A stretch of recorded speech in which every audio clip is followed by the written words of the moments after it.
The first thing you notice as a 1930s RIGA Amber Polisher is the warmth of the little workshop, where the bench is yours and the morning begins in amber dust. Settle in and let the work move slowly. We're here beside the Daugava in Riga, where the city wakes with cartwheels, tram bells, damp stone, and the soft rasp of your hands bringing old Baltic resin into light. Your coat still carries the cold from the street, though the room itself holds a mild, waxy heat. The stove gives off a dry iron smell, and somewhere near the window, a kettle ticks softly as it warms. On your bench lie small cloudy pieces of amber, each one dull at first glance, each one waiting for patience. You don't hurry them.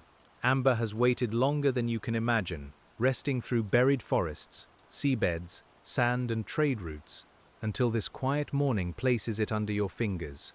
The workshop is narrow, with high shelves and shallow drawers. Some drawers hold rough lumps from the Baltic coast, honey yellow, tea brown, buttermilk pale, or smoky as old varnish. Others hold finished beads, brooch faces, pipe stems, rosary pieces, and tiny cabochons wrapped in tissue. The floorboards creak when you shift your weight. Fine powder gathers near the chair legs, soft as flour, and when the light catches it, the dust seems almost golden.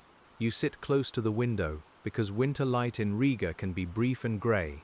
Even in warmer months, the best light arrives slantwise, softened by river air and roofs. Your hands know where everything belongs. The small saw is at the left. The files are wrapped in cloth. The polishing wheels wait on their spindle, and beside them are strips of worn sandpaper, tins of paste, and a square of soft leather darkened by use. We begin with the rough pieces, because every finished amber button or bead starts as something plain.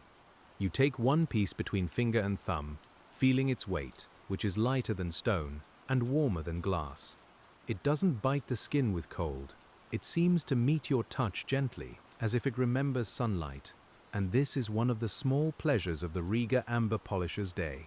You turn it slowly, looking for fractures, clouded seams, and tiny trapped specks. Some specks are dust from ancient bark, some are bubbles. Once in a while, a small wing, a leg, or a plant fiber appears inside.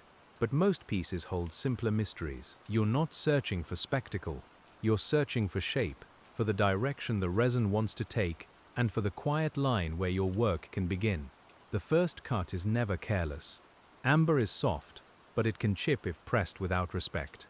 You mark the piece with the edge of your nail, then guide it against the saw with measured pressure. The sound is dry and delicate, not like cutting wood and not like cutting bone. It's a faint sandy whisper. The smell rises at once, faintly pine-like, faintly warm, as though a buried forest has opened one small window. Outside, Riga continues without asking much of you. A tram grinds along its rails. A delivery horse snorts near the curb. Somewhere below, a shopkeeper lifts a shutter, and the metal latch rings once against stone. You hear these things without leaving your task. The city is there, but your world has narrowed to the amber, the bench, the light, and the steady rhythm of breath and hand. In the 1930s, Riga still carries many languages in its streets. Latvian voices pass the window, and so do Russian, German, Yiddish, and others, woven into the market air. Amber travels through those languages too. It comes from beaches, traders, coastal villages, and established workshops, then leaves again as jewelry, keepsakes, religious pieces, and small bright gifts for pockets and collars. At your bench, all that movement becomes still. You set the sword piece down and brush away the dust with your thumb. The first surface is rough, matte, almost stubborn. It doesn't shine yet, and that's part of the comfort. Nothing in this work reveals itself all at once. You have time to coax it. You have time to choose the file, check the curve, and begin removing the smallest ridges, each stroke taking less than anyone outside the workshop would notice. The file sits lightly in your hand, its handle polished by years of palms. You draw it across the amber with a soft scrape, keeping the movement even, because uneven pressure makes flat places where a curve should be. The bench smells of resin, oil, old cloth, and tea. Your sleeves gather a trace of pale powder. By now we can feel how the morning settles around you. Not empty, but full of quiet use. There is a kindness in repetitive work when the body trusts it. Your fingers turn the piece before your thoughts need to ask. The file travels, pauses, and travels again. You look toward the window, then back to the amber, letting the blurred daylight show the edge. A good curve is not guessed. It's found gradually, through touch, sight, and the modest patience of doing the same small thing many times. The master of the shop may pass behind you, though he doesn't need to speak. He can hear by the scrape whether you're pressing too hard. He can see by the dust whether the amber is heating. Too much heat is unkind to it. Amber softens, smears, and complains with a sharper smell if forced. So you keep the pace mild, and the piece remains cool enough beneath your thumb. Your morning coat hangs from a peg near the door, damp along the hem from Riga streets. On the sill, a little line of finished beads waits for stringing, each bead catching what light the sky gives. One is clear as weak tea. One is cloudy like cream poured into honey.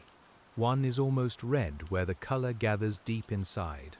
You notice them when your eyes need rest, and then you return to the piece in hand. A polisher's bench keeps records without words. Nicks in the wood show where tools slipped years ago. The leather pad has dark crescents from repeated pressure.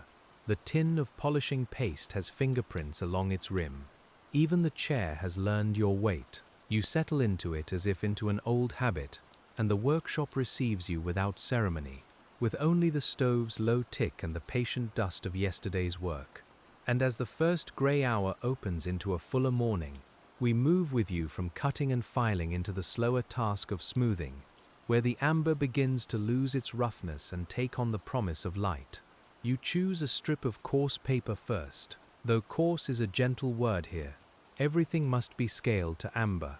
It is not granite, not steel, not the hard glass some customers imagine when they see a finished pendant in a shop window. It is fossil resin, old and tender under tools, and your hands treat it like a material that can remember damage. You fold the paper over your finger and begin. The first passes are small, almost domestic, a back and forth motion, a turn, another pass, then a pause to examine. The dust changes as you work. At first it gathers in dry grains, pale and uneven.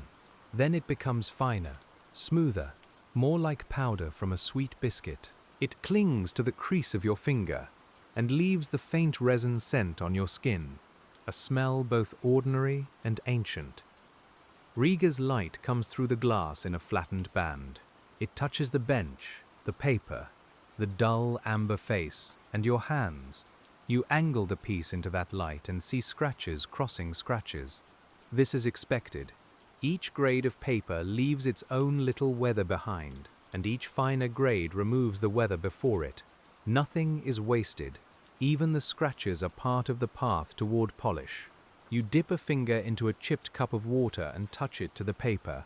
The dampness darkens the grit and keeps dust from rising too quickly. The sound changes too, from a dry whisper to a softer hush. You breathe evenly. We stay with that sound for a while, because it's the sound of nearly invisible progress, the kind that suits a room where everyone speaks quietly and no one needs to prove they're working. Sometimes your thumb finds a hollow that your eyes missed. Then you return to the file, or to a folded corner of paper, and work the place again. This is not failure. It's the craft reminding you to listen through the skin. Amber tells you things by warmth, drag, and resistance. A surface that looks smooth may still catch the pad of your finger, and your finger is often wiser than the lamp. On the next bench, another polisher works a row of beads. The beads are mounted on a thin wire, turning one by one as the paper touches them. Their faint clicking is like seeds in a dry pod. Someone coughs softly near the stove. A chair leg shifts. The workshop keeps its little chorus, and you're part of it, adding the hush of sanding and the occasional tap of amber placed on wood. By mid-morning, your hands are warmer. The cold has gone from your knuckles, though the window still holds a pale chill. You pause to wipe the piece with cloth. Its color deepens for a moment under the moisture, giving you a preview of what polish will reveal. Then it dulls again as it dries. This small vanishing is familiar. It tells you what's waiting inside and asks you to keep going. The amber in your hand may have begun as a lump with no obvious grace. Now a rounded form is emerging, perhaps for a brooch, perhaps for a pendant, perhaps for one piece in a bracelet ordered by a customer who will never know this morning's exact silence. That's all right. The hidden labor belongs here. Its value sits in the finished smoothness, in the way a finger will later pass over the surface and find no interruption. A small radio might sit in another room, though in many workshops the day's sound is still mostly human and mechanical. Footsteps on stairs, a door opening, Latvian words exchanged at a low volume, paper wrapped around a parcel. The city beyond the glass continues to move through the 1930s, with shops, ports, offices, and markets, while you remain in this small RIGA room, drawing shine from patience. The second paper is finer. You can feel the difference immediately. The amber no longer drags in the same way. It glides, though not yet freely, and you hold it closer to the light to catch the remaining marks. Your breathing has found the tempo of the work. In as the hand returns, out as the paper moves forward. There's no need to count it. The body counts quietly enough. This is one of the tender secrets of such work. The mind can wander, but the hand stays faithful. You may think of lunch wrapped in paper, of rent due at the end of the week, of a cousin near the coast who knows where amber sometimes washes after storms. Yet the hand keeps turning, keeps smoothing, keeps checking the curve. The bench holds your attention even when your thoughts drift like river mist. The piece grows softer beneath your thumb. Its surface no longer feels dusty and torn. It has begun to feel sealed, close-grained, almost like hard wax. You shift to a still finer paper and lighten your pressure. The trick is to remove marks without making new ones too deep to erase. We can think of it as a conversation in lowered voices, each pass answering the one before it, each reply quieter. Some amber is clear enough to look through. Some is clouded with tiny bubbles that scatter light and make the inside glow. Some has a milky body called bone amber, prized for its soft opacity. In a RIGA workshop like yours, you learn these differences not from a book first, but from handling trays of pieces day after day, until color, weight, and touch become a language your fingers understand. The customers may speak of beauty, and they're not wrong, but you know beauty here is a sequence of chores: sawing, filing, sanding, wiping, checking, sanding again. The glamour is not separate from the dust. It rises from it, slowly, as the amber accepts each careful stage. This can comfort a tired heart. Some things become lovely because someone stayed with them long enough, and when the morning's first pieces have softened under paper and cloth, we follow your hands toward the wheel, where the workshop grows a little warmer and the dull amber begins its quiet passage into shine. The wheel begins as a low murmur before it becomes part of the room. You guide the belt into motion, and the small felt circle turns with a steady softness, neither fast nor fierce. In a 1930s RIGA Amber workshop, the wheel is not a machine for conquest, but a helper for patience. It waits for your hand to bring the amber close, and it asks for light pressure, warm attention, and the kind of touch that can stop before harm begins. You charge the felt with a little polishing paste. The paste has a dry mineral smell, mixed with oil, cloth, and old resin. It darkens the wheel in a shallow ring where the amber will meet it. Your fingers hold the piece firmly, yet not tightly, because a clenched hand soon grows careless. We stay close to that small meeting place, where the dull surface approaches the turning felt, and the room seems to listen with you. At first, the amber only warms. You feel it through your fingertips, a gentle heat gathering where friction has begun its work. The wheel makes a soft brushing sound, like cloth on a table. You lift the piece away, turn it, and touch it again. This is the rhythm. A moment on the wheel, a moment in the air, a glance toward the light, and then another brief return to the moving circle. Amber can take a fine polish, but it dislikes rough handling. If you press too long, it may soften at the surface, and the shine will blur instead of clear. So your hand becomes watchful, almost modest. You let the wheel do less than it wants. You let the amber rest more often than impatience would choose. In this way, your craft is partly restraint, and the beauty arrives because you do not chase it. The first shine is not a mirror, it is a deepening. The amber's skin begins to close, and color gathers beneath it like tea steeping in a glass. A honey piece turns warmer, a milky piece turns creamier, and a brown piece takes on a red glow near the edge. You wipe it with cloth and hold it near the window. There, in the grey RIGA light, you see the morning begin to answer. Beside you, the other benches move at their own pace. One worker drills beads with a bow drill, the strings sliding back and forth in a soft wooden sigh. Another sorts small rejected chips into a jar, because even leftovers can be used for inlay, repairs, or cheaper trinkets. The stove clicks. A sleeve brushes against paper. The whole shop is a clock made of human habits, and your place in it feels both narrow and complete. You return to the wheel, and the sound folds around you. The felt circle, the motor's hum, the far bell of a tram, the muffled traffic of the street below, all blend into one low layer of morning. Your thumb has a pale crescent of amber dust near the nail. Your palm smells faintly of resin. If you bring the polished piece close, you can see a small cloudy depth inside it, like light caught in old syrup. We should linger here, because this is the heart of the work. The world outside may think polishing means simply making something shine, but you know it's more exact than that. You are removing the last evidence of haste. You are persuading the surface to hold light evenly. Each pass across felt is short, and each inspection is quiet, yet together they make a transformation that feels almost private. There is no single moment when the piece becomes finished. It approaches readiness by degrees.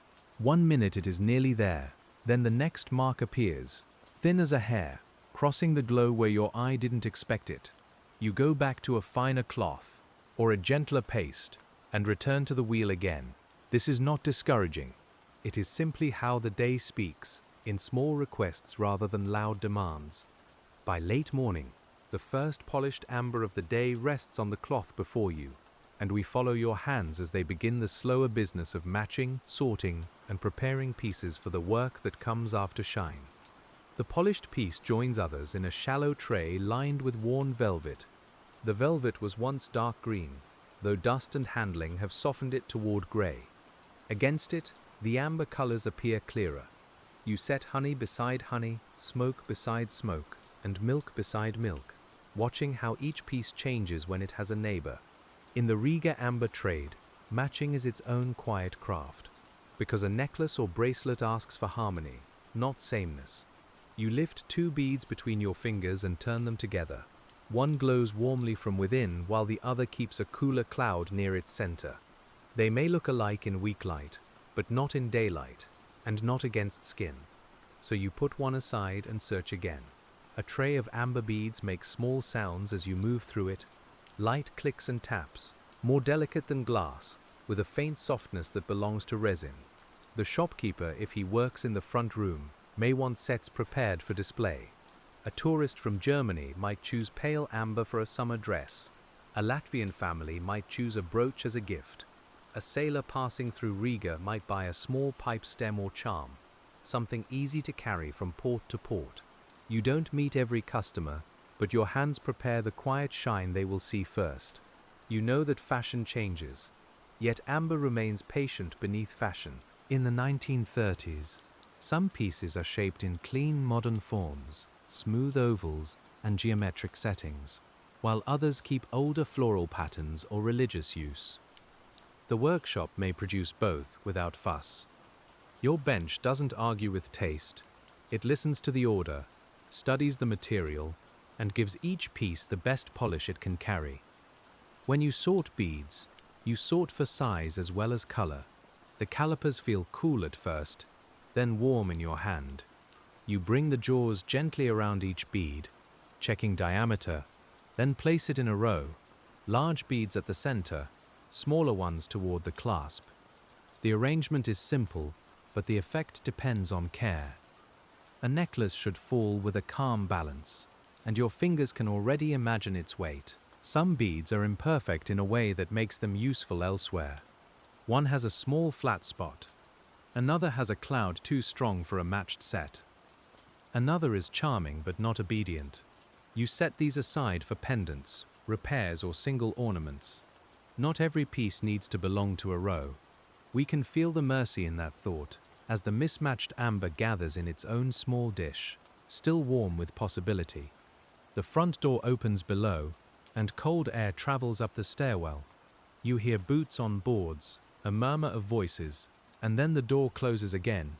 The workshop breathes around the interruption and returns to itself. Your thumb keeps moving beads into order. The tray smells faintly of velvet, dust, and polished resin. Outside, Riga's damp morning presses against the windows, while inside, your work makes a small summer of color. You pause to sharpen your eye by looking away. This is something artisans learn without naming it grandly. Stare too long at one surface, and judgment grows tired. So, you look at the stove, at the kettle, at the grey roofs beyond the glass, then back to the tray. The differences return. A bead that seemed right now appears too red, and another, overlooked before, slips into place as if it had been waiting. The matched row is not yet a necklace. It is only an intention laid out on cloth. Each bead must be checked again for drill holes, chips around the opening, and the slight unevenness that can catch a cord. You roll them under your finger, one by one, feeling for roughness. The motion is small enough to escape notice, yet it saves someone later from a snag, a broken thread, or a piece that sits poorly at the throat. In such work, care travels farther than the worker. You may never see the person who wears the necklace through a Riga street, a Warsaw apartment, or a railway carriage heading west. Still, your careful smoothing follows them. It is there when the clasp closes. It is there when a hand touches the beads during a conversation. The touch that began at your bench becomes part of another life, quietly and without asking to be named. Near noon, the workshop's pace changes, not sharply, but with the natural easing of people who have been sitting close to their benches since morning. We go with you into that slower middle hour, when the work continues among tea, bread, and the small human habits that keep careful hands steady. Your lunch is simple, wrapped in paper that carries the smell of rye bread. There may be butter, cheese, a slice of sausage, or something left from home, depending on the week and the season.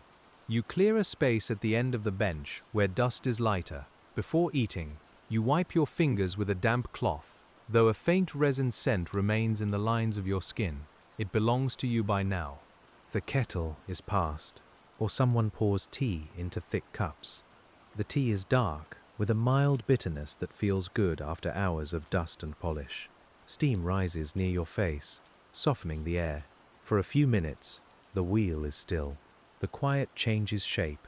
It is no longer the quiet of concentration, but the quiet of people resting near tools, each person aware that the day is only half spent. Conversation, when it comes, stays low. Someone mentions the price of coal. Someone else says the river looked high that morning. A parcel of amber from the coast may be discussed, especially if the pieces are good, or disappointing, or full of cracks hidden under weathered skin. In Riga, trade and weather are never fully separate. The Baltic gives amber when it chooses, and people build habits around that uncertainty. You listen while turning a finished bead between your fingers. Even at lunch, the hand likes something to do. The bead is smooth now, almost silky, and it warms quickly against your skin. You hold it near your cup, and the tea's dark reflection appears on its curve. It is a tiny thing, but it contains the morning. Saw, file, paper, wheel, cloth, light, all gathered into one warm oval. The room smells different at noon. Bread and tea join the resin and paste. Damp wool dries near the stove. The metal tools cool on the bench while no one touches them. From outside comes the sound of a cart rolling over uneven stones, each wheel finding the same shallow ruts other wheels have found before. We can rest with that rhythm because it has the same patient shape as your work. There may be a calendar on the wall, curling at the corners. There may be a photograph tucked beside it, or a postcard from the seaside, where amber sometimes washes up among weed, shells, and wet sand. You have heard stories of people walking beaches after storms, scanning the tide line for little brown lumps that might look like ordinary stones. At the bench, those beach finds become refined and named, but the sea remains inside them. When lunch ends, it doesn't announce itself. One person folds paper, another rinses a cup, a chair scrapes softly, and the first tool is lifted again. You return the bead to its tray and brush crumbs from the bench. The movement from rest back into labor is gentle. The body complains a little at first, shoulders stiff from sitting, then accepts the familiar angle of the work again. The afternoon light is different from the morning light. It has less silver in it and more yellow, even when the sky stays pale. You notice this as you lay out the next task, because amber can fool the eye under changing light. A piece that seemed clear before lunch may show a faint smoky patch now. You take that into account. In a craft like this, even the weather enters the finished object. By the time the cups are put away and the stove has been fed, the RIGA Amber workshop has gathered itself again, and we move with you toward the drilling bench, where each bead must be opened with patience before it can join the quiet line of a finished strand. The drilling bench is simpler than the polishing place, yet it asks for even more steadiness. A bead may be perfect on the outside and still be ruined by a crooked hole. You settle into the chair, place the bead in a little wooden holder, and feel for the center with your eye. The drill is fine, narrow, and almost fragile.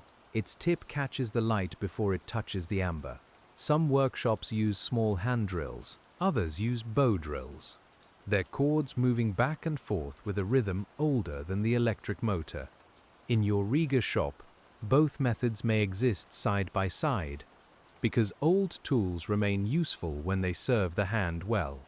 You choose what suits the piece. For a delicate bead, slower may be kinder.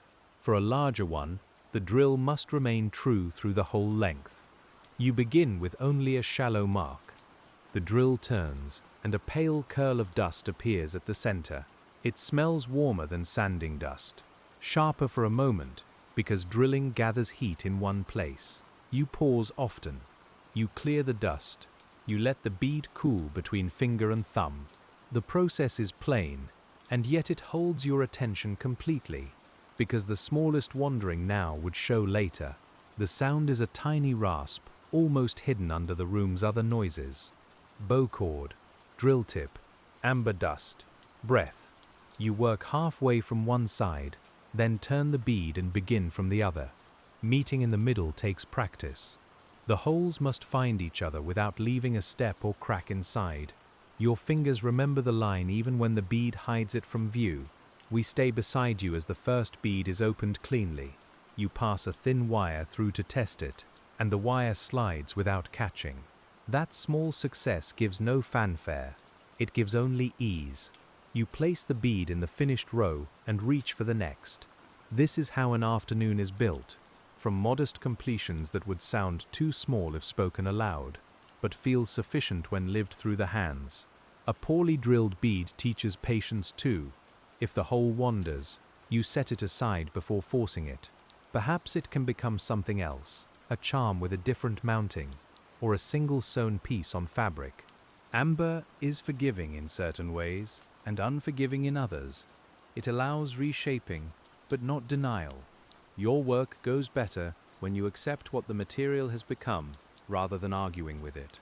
The holder has smooth hollows from years of beads. Your thumb fits into one worn place, as though many thumbs before yours have made a little path. This is one comfort of workshop life.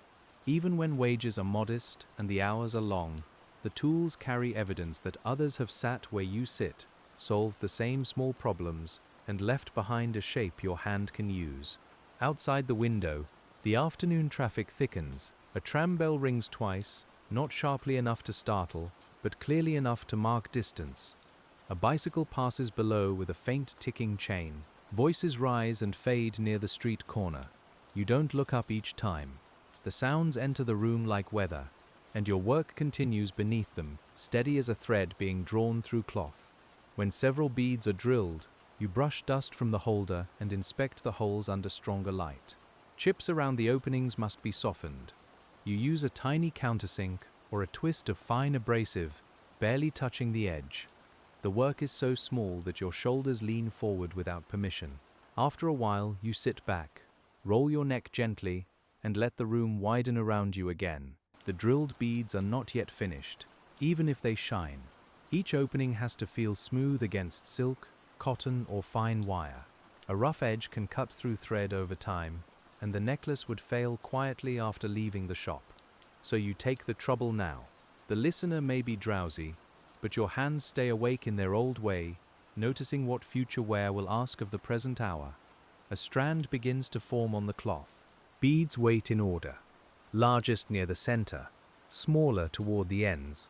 Their holes face upward, like tiny dark eyes. You pass a temporary wire through them to judge the fall. The row lifts, bends, and settles. Some beads turn their best faces outward, others reveal a flatness that was hidden before. You make small changes, because the eye and the hand must agree. In the 1930s, a RIGA Amber Polisher often works close to other trades. A silversmith may mount a polished oval. A stringer may knot beads. A shop assistant may wrap the finished piece. But these boundaries are practical, not absolute. On a busy day, you may help where help is needed, and the workshop becomes less like separate jobs than one careful body with many pairs of hands. As the afternoon deepens, the drilled beads begin to wait for stringing, and we follow the strand from the bench toward the softer work of thread, clasp, and balance, where polished amber becomes something ready to leave the quiet room. The thread is chosen with the beads in mind. Too thick, and it crowds the holes. Too thin, and the strand feels weak. Silk is pleasant when available, smooth and supple under the fingers, though other cords may serve depending on the order and price. You pull a length free and test it with a gentle tug. The thread gives slightly, then holds, and that small resistance is reassuring. A needle passes through the first bead. The bead slides down, clicking lightly against the knot, or stop at the end. You add the next, then the next, watching the sequence grow. Stringing is calmer than drilling, though it has its own discipline. The hands move closer to sewing than shaping now. The amber has already been persuaded into form, and you are arranging its company. You notice how the beads sound together. Loose in a tray, they make a dry scatter. On the thread, they make a softer, ordered murmur as they meet. Their colors also change in a row. A bead that looked strong alone may become too loud beside paler neighbors, while a modest one may give balance to the whole strand. You adjust again. This is not fussing, it is listening with the eye. The clasp waits near the edge of the cloth. It may be brass, silver, or something plainer, depending on the piece. You check it before attaching, opening, and closing it several times. A clasp should be smooth enough for tired fingers. It should not bite the thread. Your workbench has seen many small failures prevented this way, quietly, before they had the chance to become someone else's disappointment. We can imagine the person who will wear this necklace, but only gently. Perhaps it will lie against a wool dress in winter. Perhaps it will rest on a collarbone in a warm room while music plays from another apartment. Perhaps it will be kept in a drawer and taken out on Sundays. You do not need to know. The strand asks only to be made well, and that is enough for your part of the story. Knotting between beads takes more time, but it gives security and a graceful fall. You make each knot close to the bead, guiding it with a needle or fingernail. The thread tightens with a small, satisfying pull. Knot, bead, knot, bead. The order settles into your hands. There is no drama in it, only the calm pleasure of repeated accuracy and the faint shine of amber moving across cloth. Your fingertips may be sore by now. Not badly, not in a way that stops the day, but with the dull tenderness of work repeated over many hours.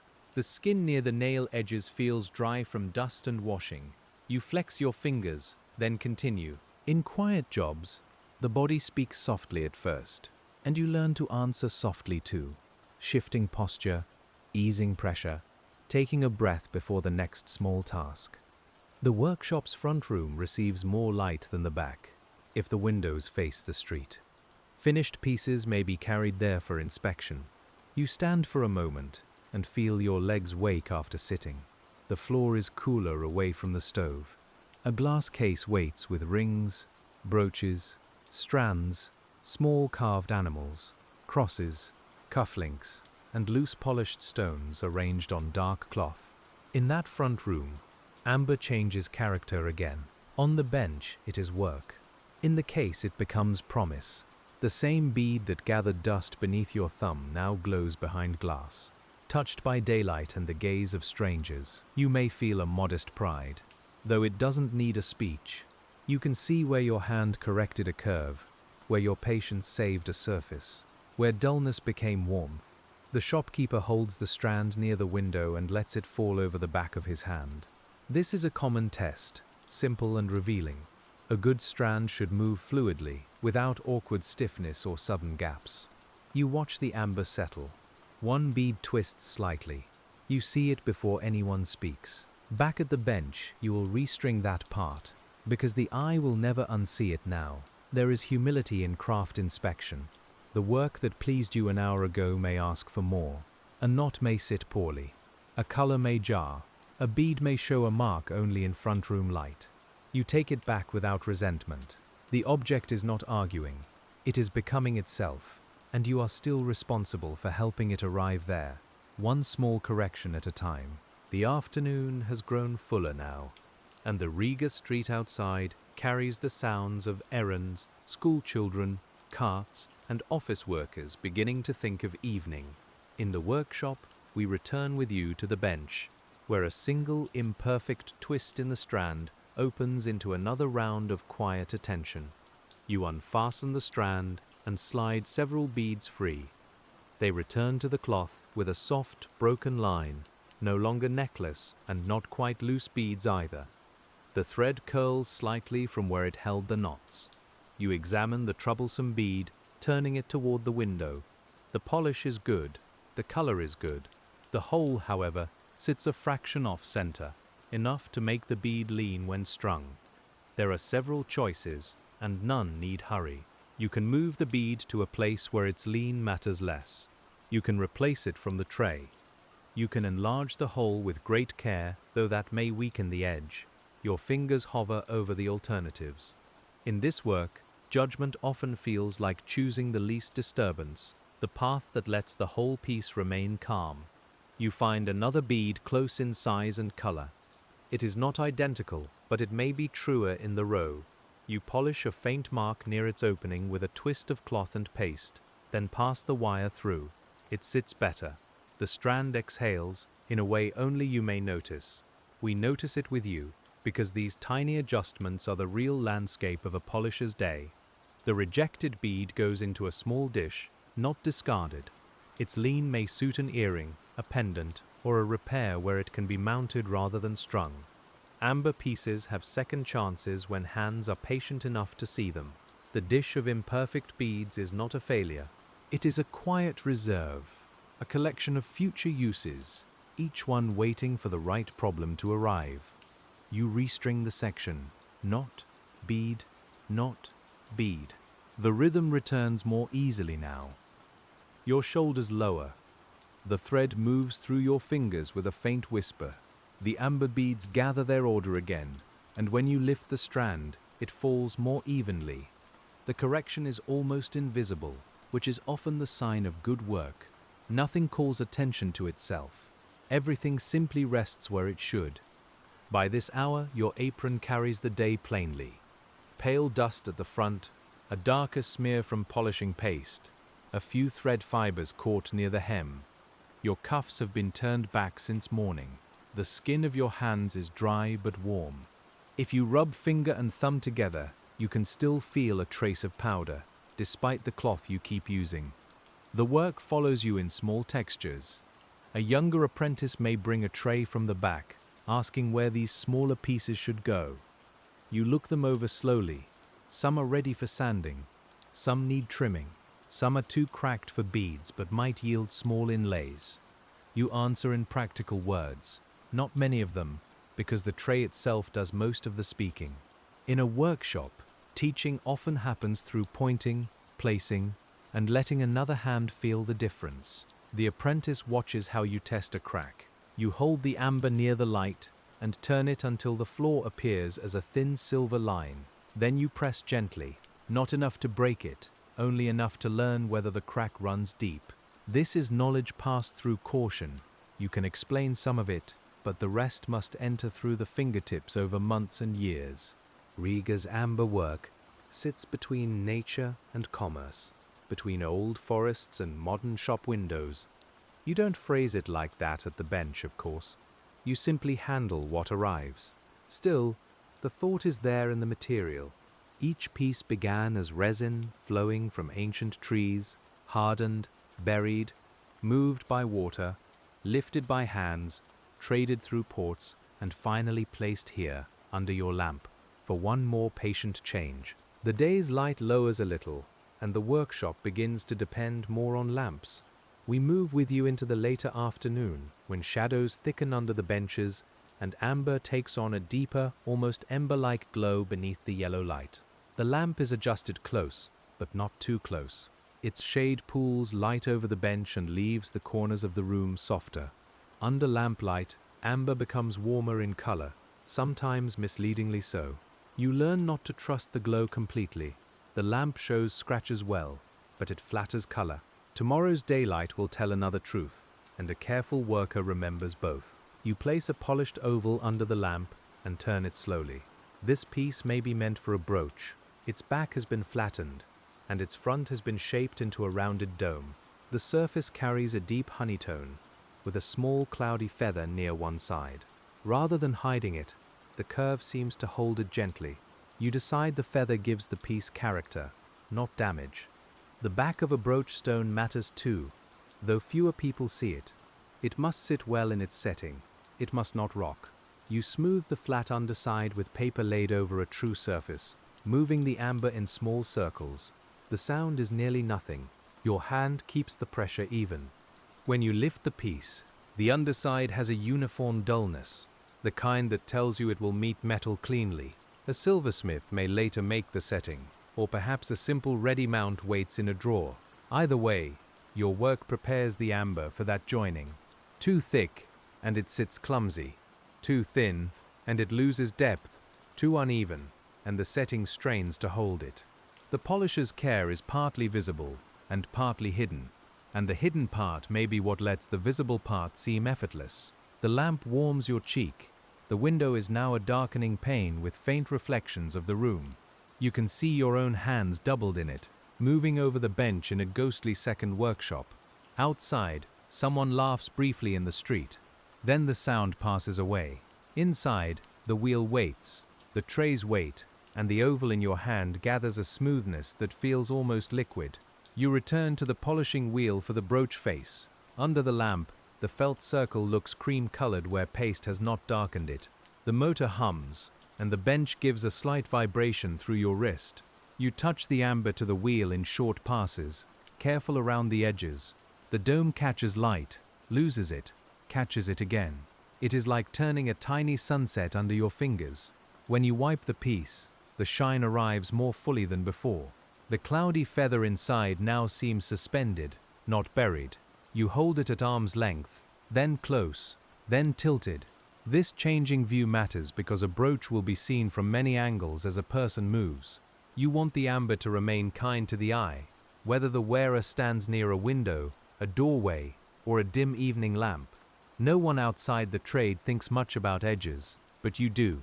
The edge is where damage often begins. It is where a careless bump chips the piece, where a setting grips too hard, where polish can thin unevenly. You soften the edge with fine paper, then buff it again. Your thumb travels around the oval, testing the whole rim. The motion is slow and nearly meditative, a small orbit of attention. The smell of warmed amber rises again, very faint now, because the finishing passes are light.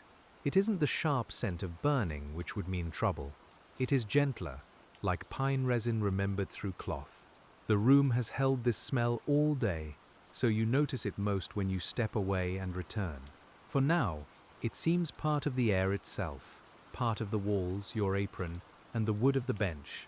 As lamps take over from the window, the RIGA Amber Polisher's work becomes more intimate, and we stay with the bench as the day narrows toward fine repairs, small orders, and the careful saving of pieces too modest for display. A small box of repairs waits near the back of the bench. Repairs are different from new work. They arrive with someone else's history already attached. A broken bead strand, a loose setting, a scratched pipe stem, a pendant dulled by years of handling. You open the box and lift out a piece wrapped in soft paper. The paper smells faintly of draw wood and perfume. Not strongly, just enough to tell you it has lived in a home. The pendant inside is old-fashioned, perhaps made before the war, with a darker amber center and a metal loop worn thin. Its front is scratched, not deeply, but enough to cloud the glow. You place it on the cloth and study it under the lamp. Repair work asks you to preserve as much as you improve. You don't want to erase the life from it. You want to return its light without making it seem newly born. You begin with the mildest treatment. A soft cloth first, then a little paste, then slow rubbing by hand before deciding whether the wheel is needed. The pendant warms in your palm. Its scratches soften. Some remain, and that may be right. Not every mark is an injury. Some are records of being worn, held, packed, unpacked, and touched by fingers that had their own reasons for reaching for amber.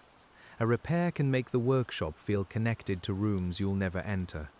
You imagine a dressing table, a small box lined with fabric, a photograph nearby, a winter coat with a pinhole in the lapel.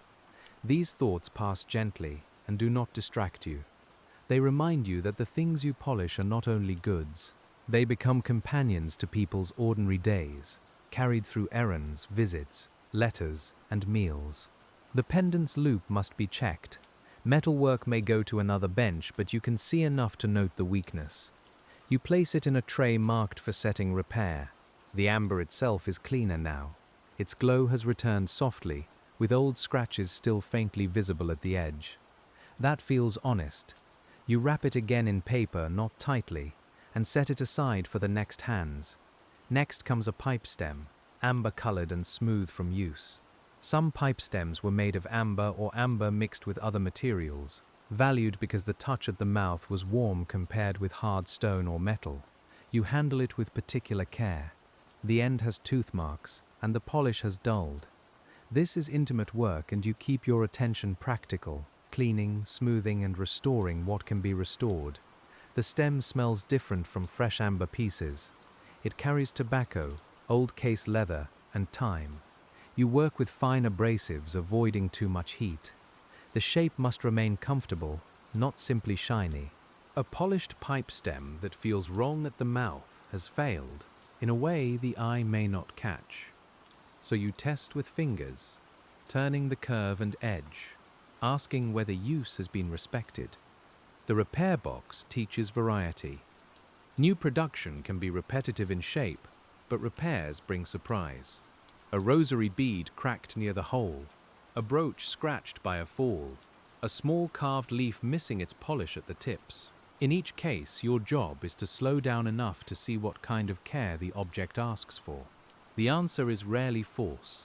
More often, it's a lighter touch and a longer look. By now, the workshop has the hush of late day. People speak less, not from sadness, but because hours of close work make words less necessary. The lamp shades glow. The stove has settled into a steady heat. Outside, the street sounds are more muffled, as though evening has laid cloth over the stones. Your hands continue, a little tired, still capable of kindness. We remain with the repairs a while longer, because old amber has a softer voice than new pieces. It has already been chosen once. It may have been given as a gift, worn through seasons, or kept for reasons no ticket can explain. When you polish it, you are not only making a surface clear, you are allowing something familiar to be recognized again. And that kind of work suits the slow end of the day. A shallow scratch across a brooch face requires several stages. You cannot leap straight to polish. First, you level the scratch with the finest abrasive that will do the job, then finer paper, then cloth, then paste. Each stage must cover the whole area, not just the damaged line, or else the surface will show a hollow. The repair is local, but the care must be broader than the mark itself. This is true of many quiet jobs, though you may not say it aloud. To mend one visible flaw, you often have to tend the surrounding surface. You blend, you soften, you make transitions gentle. Your hand knows this before your mind turns it into thought.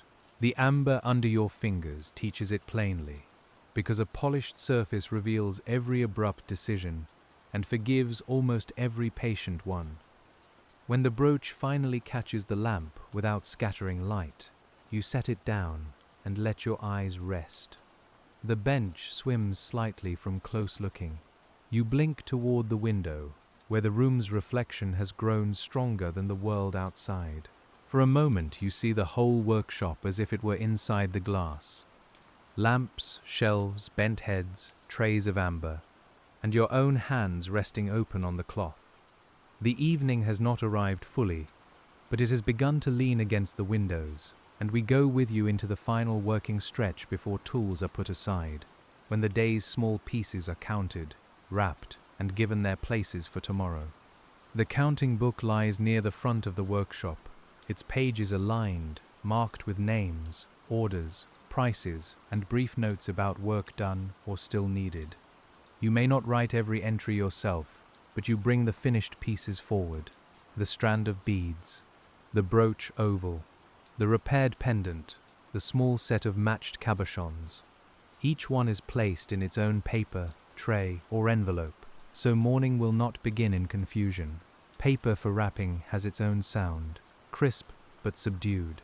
You fold it around amber with care, leaving room so edges do not press. A finished polish can be marred by careless storage, and no one wants to repeat work because of a hurried fold. Tissue, paper, label, tray. The sequence is simple. You write or confirm marks in pencil, because orders must travel through several hands before they reach the customer or case.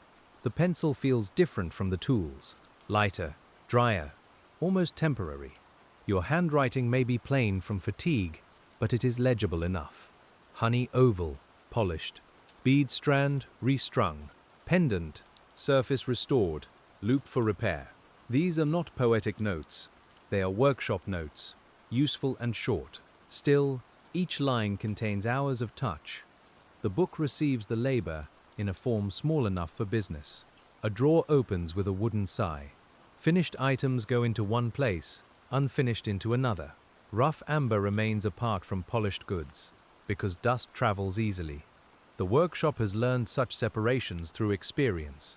Paste tins close, papers are folded, beads are covered, the bench slowly changes from active disorder to resting order, though nothing becomes perfectly neat.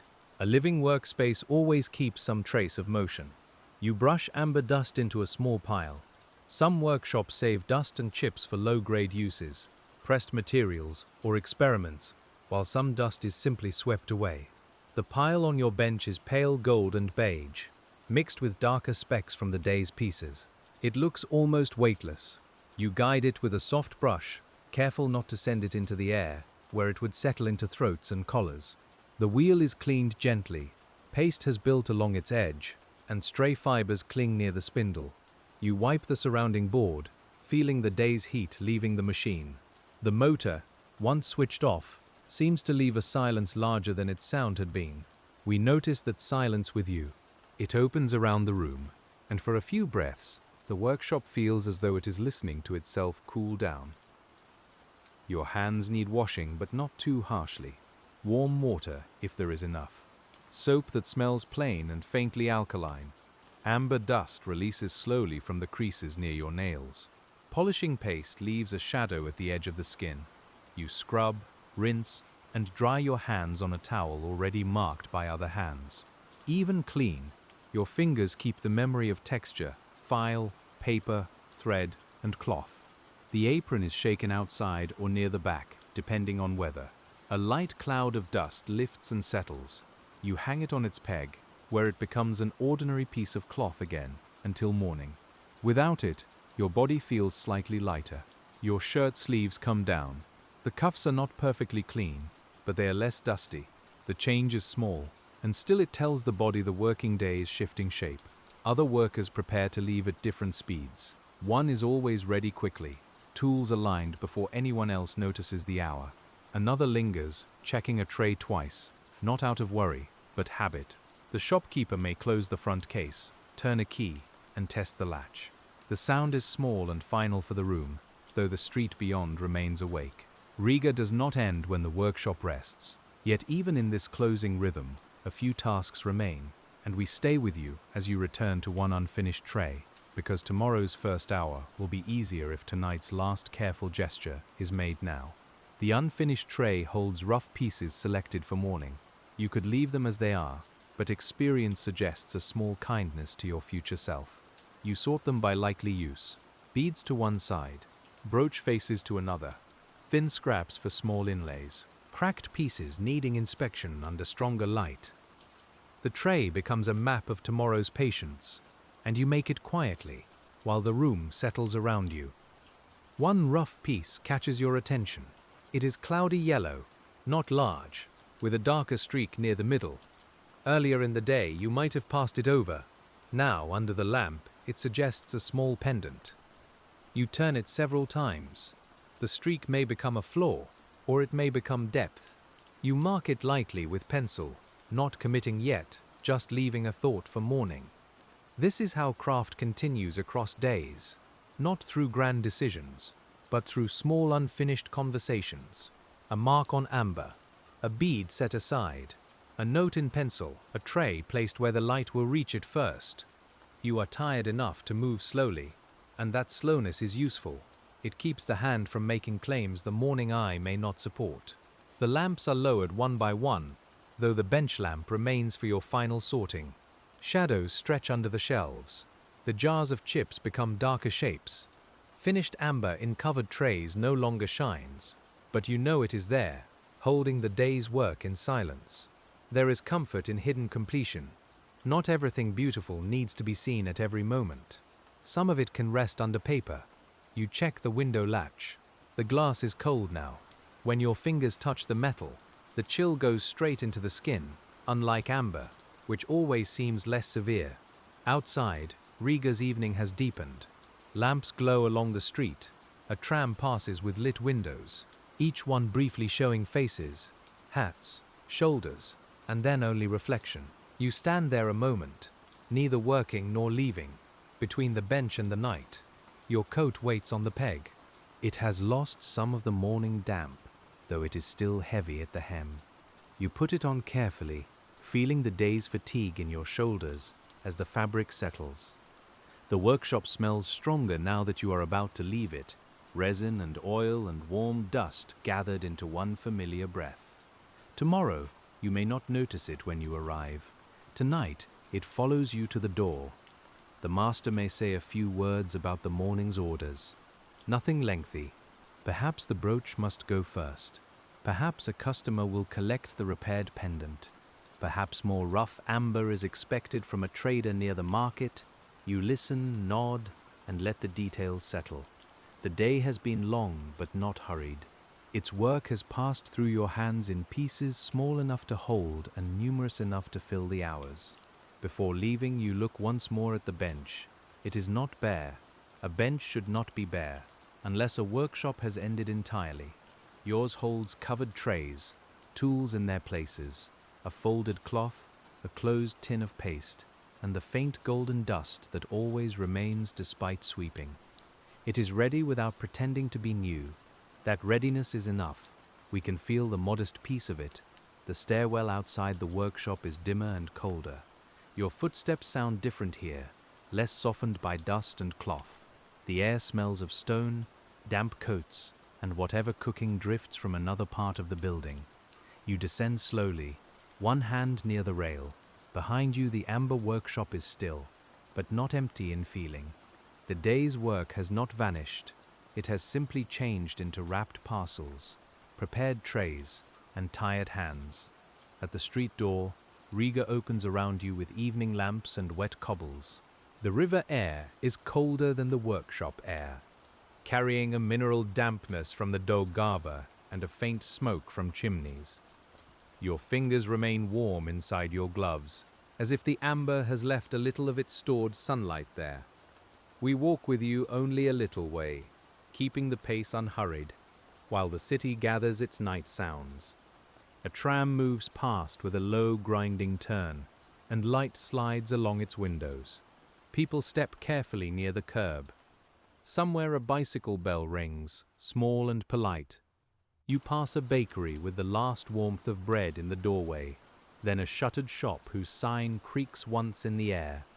The working day has ended for your bench, but other labors continue around you, each with its own rhythm, each with its own tired grace.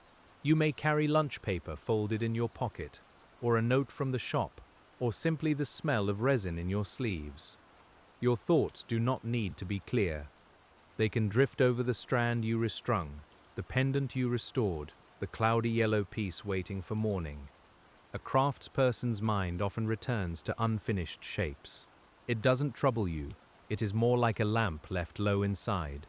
As you walk, the amber trade seems both near and far.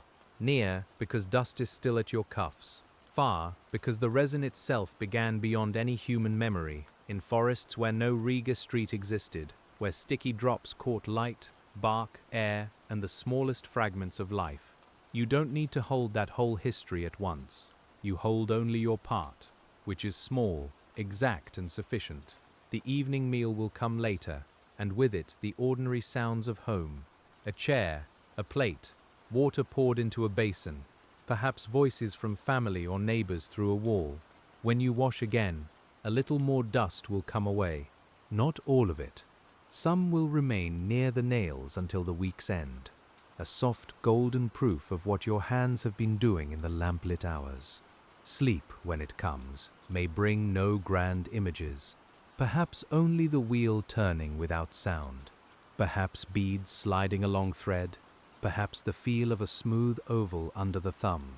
Work like this enters dreams quietly, as repeated motions do. It doesn't need a story. It becomes texture, rhythm, and warmth, the same way the day itself became a sequence of touch, light, and small corrections. And then morning returns, not suddenly, but with pale light behind curtains and the familiar thought of the bench waiting in the RIGA Amber workshop, where the unfinished cloudy piece will be the first thing your hands remember. The next day begins with colder air. A thin frost may silver the edges of roofs, or rain may bead along the window frame, depending on the season.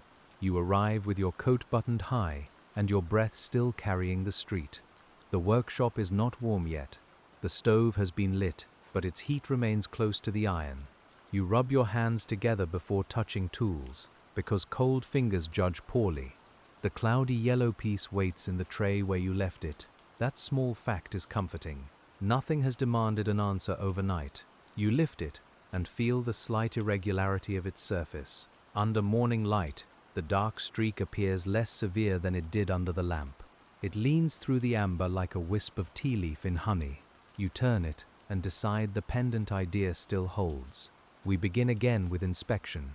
The morning eye is sharper than the evening eye, partly because it is rested, and partly because daylight is less flattering. You look for cracks near the streak. You check whether the piece is thick enough for a rounded face. You place it against the rough outline of a pendant shape and imagine what must be removed. The work is not yet motion. It is looking with intent. The first mark is made in pencil, a soft oval, slightly elongated, to suit the natural direction of the piece. You avoid cutting across the dark streak too abruptly. If the streak remains near the lower side, it may seem like depth rather than damage. This is a quiet compromise between design and material. You are not imposing a drawing on amber. You are negotiating with what the amber already offers. The saw takes off the excess. Dry dust gathers again, and the pine-like smell returns, faint but unmistakable. The room is still waking. Someone removes cups from a shelf. The stove door opens and closes. Footsteps pass above or below. Your saw moves steadily, not forcing the curve, cutting just outside the pencil line, so the file has room to refine it. The rough pendant begins to separate from the unneeded edges. A small chip breaks away sooner than expected. It lands on the bench with a light tick. You pause, examine the edge, and find no harm done. The chip was outside the intended line. Still, the moment reminds you to slow your hand. Amber has its own grain of weakness, not grain like wood, but inner lines from cooling, pressure, and age. The polisher respects those lines by noticing them before they become trouble. When the sawing is done, the shape looks blunt and unfinished. It is only a suggestion of a pendant. You file the edges, first bringing them to the drawn line, then softening the oval into a living curve. The file's handle sits familiar in your palm. Stroke after stroke, the shape becomes more obedient to the hand, while the dark streak settles into its place near the lower curve. The workshop grows warmer by degrees. Your knuckles loosen. The window light spreads across the bench. You can hear street vendors beginning their calls, softened by glass and distance. A cart stops below, wheels scraping near the curb. The world is full of beginnings, but yours is concentrated in this amber oval, this file, this chair, this mild pressure, and the small golden dust forming under your hand. You check the thickness. The pendant should not be heavy, but it needs enough body to hold its glow. Too thin, and the color weakens. Too thick, and it may feel clumsy against fabric. You file the back flatter, then round the front gradually. The dark streak grows more visible as the curve develops, and you are pleased, quietly, because it looks intentional now, like a shadow held inside light. By mid-morning, the pendant has moved from rough shape to promise, and we follow your hand into the long sanding sequence again, where yesterday's lessons return, and each finer surface brings the old resin closer to its calm shine. The first sanding takes away the file marks. You fold the paper and work along the edge, then across the face, then around the back. The pendant is larger than a bead, so the hand has more room to travel. That can make the motion soothing, but it can also invite unevenness. You stay attentive. The oval must remain balanced, and the dome must rise gently, without a flat crown or a sudden shoulder. Water darkens the surface when you dampen the paper. For a moment, the pendant looks nearly finished, and the dark streak glows like smoke suspended in golden tea. Then it dries, and becomes dull again. You know this little trick well. Wetness shows a possible future, not the finished truth. The real shine must be earned by stages, each one quieter than the last. The paper wears down under your finger. Its grit softens, and you decide whether to replace it or use the worn patch for a gentler pass. Old paper has uses new paper doesn't. A used strip can smooth a delicate curve without biting too deeply. The workshop saves such things because skill often lives in small economies. Nothing dramatic, just a fold of paper kept because it has become exactly right for a certain touch. Your breathing slows with the sanding. The pendant turns, the paper moves. The cloth receives dust, and the lamp waits unlit in the strengthening daylight. Around you, others are absorbed in similar rhythms. No one needs to announce progress. You can hear it. The steadier the room, the better the work is going. Uneven scraping, sudden stops or muttered corrections tell another story, but this morning the room sounds calm. You change to a finer paper. The pendant surface begins to feel less like worked material and more like something sealed by nature. Your finger slides farther before catching. The edge no longer feels raw. When you hold it near the window, the scratch pattern is finer, closer together, more like mist than rain. We can stay inside that gradual change because sleep itself often comes by such degrees, not all at once. A customer's voice rises briefly from the front room. You hear the shopkeeper answer, then open a case. The sound of glass and metal travels back to you. Perhaps someone is looking at finished beads. Perhaps a repair has been collected. You keep your eyes on the pendant. The customer's world and your bench world touch only lightly, separated by a wall, a doorway, and the unfinished state of the thing in your hand. The pendant asks for a small hole near the top, or perhaps a metal setting will hold it. You consider the order.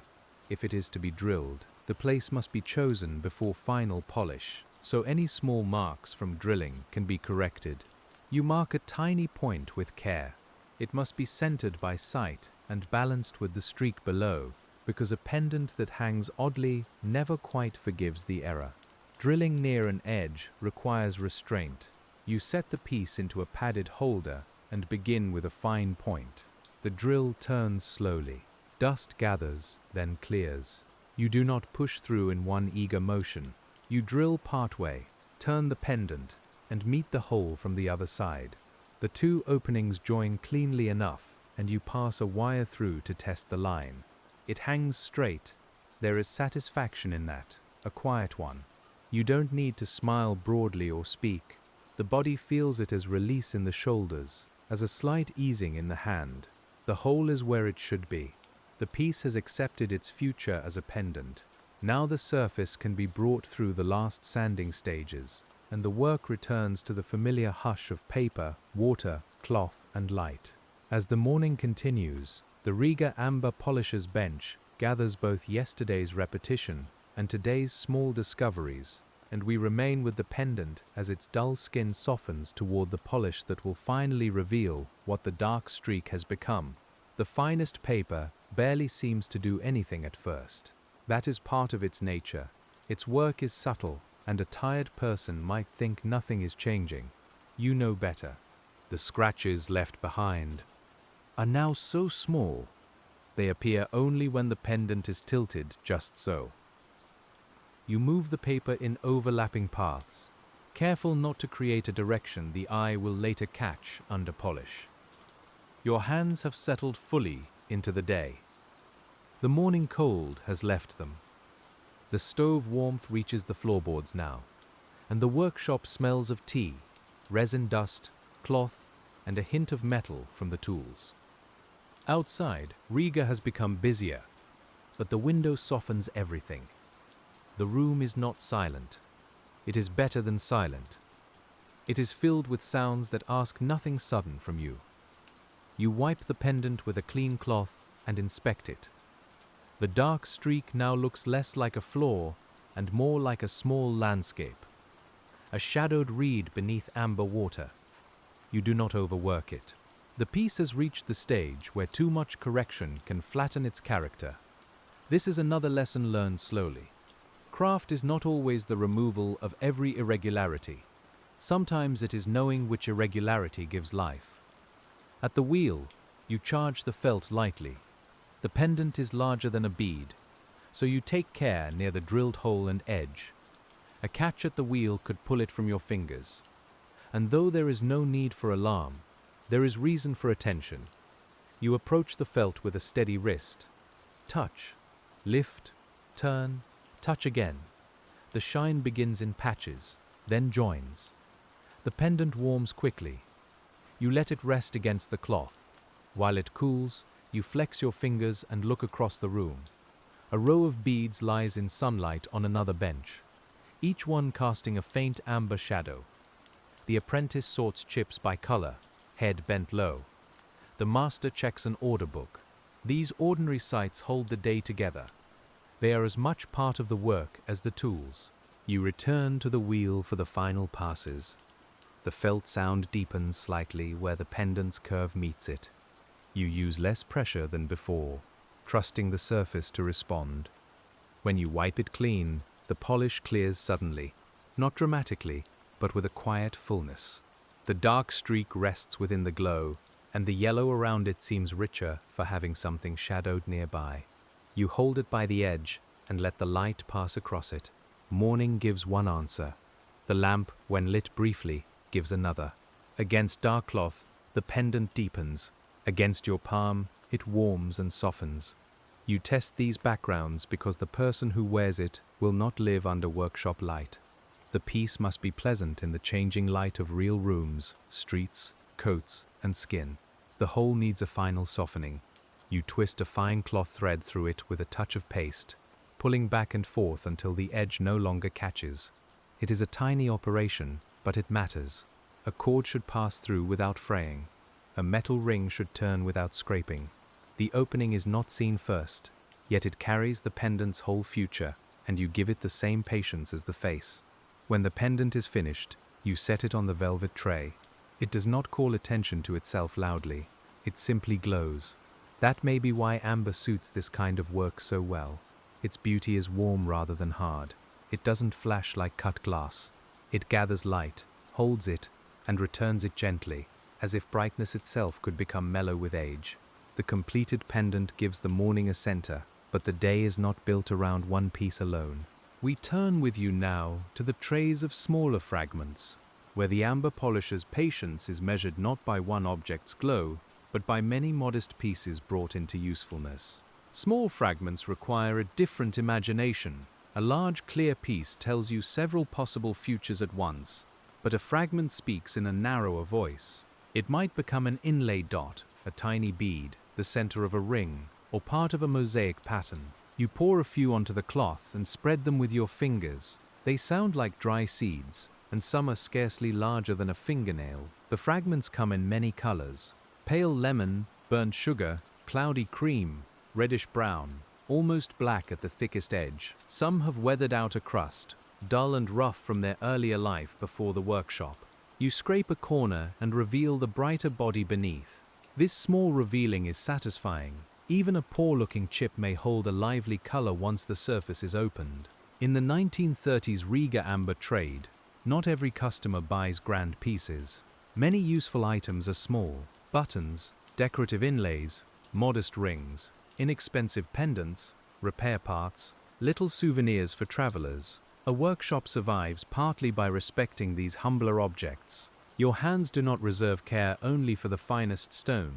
The small pieces pass beneath your fingers too, and their quiet usefulness fills many hours. You choose several chips for tiny cabochons. Each will need a flat back and rounded top. The work is fussy, but not unpleasant. You hold the chip against a small stick with wax, or a simple grip, giving your fingers something safer and steadier to manage. The amber itself is too small to polish freely without risk. Tools adapt to scale, and so does patience. The first chip loses its rough corners under the file. Its shape becomes an oval, then a smoother oval, then a little dome. You work slowly because small pieces vanish quickly under tools. One careless file stroke can change the size too much. The sound is lighter than before, almost a whisper within a whisper. You lean closer, and the world reduces to a tiny curve at the end of your stick. A tray of such pieces may look minor to a passerby. To you, it represents sustained attention. 10 little cabochons, all similar in size, can require more steadiness than one large pendant. They must match closely enough to sit together in a design, perhaps around a brooch or bracelet. Each one asks the same sequence: shape, smooth, check, refine, polish, compare, and sometimes begin again with another chip. The smell of amber is subtler with small pieces, unless they heat too much. You are careful to prevent that. A small chip warms almost instantly at the wheel, and if overheated, it may soften or fly loose. So much of the craft is knowing how little is enough. A brief touch to the felt, a pause, a turn, another brief touch. The shine arrives in tiny increments, and you accept them. Your eyes tire sooner with small work. You look up often, not from boredom, but to keep your sight fresh. The window shows a pale sky moving toward afternoon. A gull may pass toward the river, unseen except for a flicker of white beyond the glass. You return to the cabochon. It is no larger than a shirt button, but under polish it develops a surprising glow, like a drop of warm tea. There is a particular tenderness in saving small pieces from waste. The world often notices large things first, but workshops know the value of remnants. A thin strip becomes an inlay. A broken bead becomes a charm. Dust, chips and offcuts gather histories of their own. Your bench is not a place where usefulness is declared quickly. It is a place where even fragments are given time to explain themselves. As the smaller cabochons gather in their tray, we follow the afternoon into another repeated task: the smoothing of edges for buttons and fittings, where the RIGA Amber Polisher's work becomes even more domestic, practical, and close to the everyday life of clothing and hands. The button blanks are kept in a shallow tray, each one already cut into a rough round or oval. They are not grand pieces, and that is part of their charm. A button lives close to the body, passing through cloth touched each morning without ceremony. In the RIGA Amber workshop, you treat it with the same care as a pendant, because ordinary things are the ones most often held, fastened, unfastened, and trusted. You lift one blank and feel the flatness of its back. The front is slightly domed, but not evenly yet. Its edge is too sharp, and its color is a cloudy yellow that may brighten after polish. You place it against the paper and move it in small circles, keeping the back true. The sound is soft and dry. Amber dust gathers near the edge like pale meal, and the blank begins its slow move from object to thing. Buttons ask for comfort. A beautiful button that catches thread or scratches fabric is poorly made, so you soften the edge more than a display piece might need. Your thumb travels around it again and again, testing the rim. The motion becomes almost sleepy. Circle, check, circle, check. The button warms in your fingers, and the dull surface accepts the first smoothing without complaint. The holes must be placed cleanly. For 2 holes, you mark a pair of tiny points, equal from the center and from each other. For 4 holes, the spacing becomes a small square, though still judged by eye and tool together. A button is practical geometry in miniature. It does not ask to be admired first. It asks to sit straight, hold well, and let thread pass through for years of use. You drill slowly, clearing dust from each hole before it packs too tightly. The smell is faintly resinous, sharpened by the narrow heat of the bit. You pause after each opening and touch the blank to your palm, letting heat leave it. The button looks plain while this happens, dusty and unfinished. That plainness is familiar. We have seen it all morning, the stage where usefulness exists, but shine has not yet arrived. A small twist of cloth smooths each hole. You pull the cloth through carefully, back and forth, until the inner edge loses its bite. The thread that will someday hold this button may be cotton, linen or silk, and none of it should be cut by rough amber. Your fingers understand this future thread. They work for it now, though it is not yet present, and the button seems to become kinder under your touch.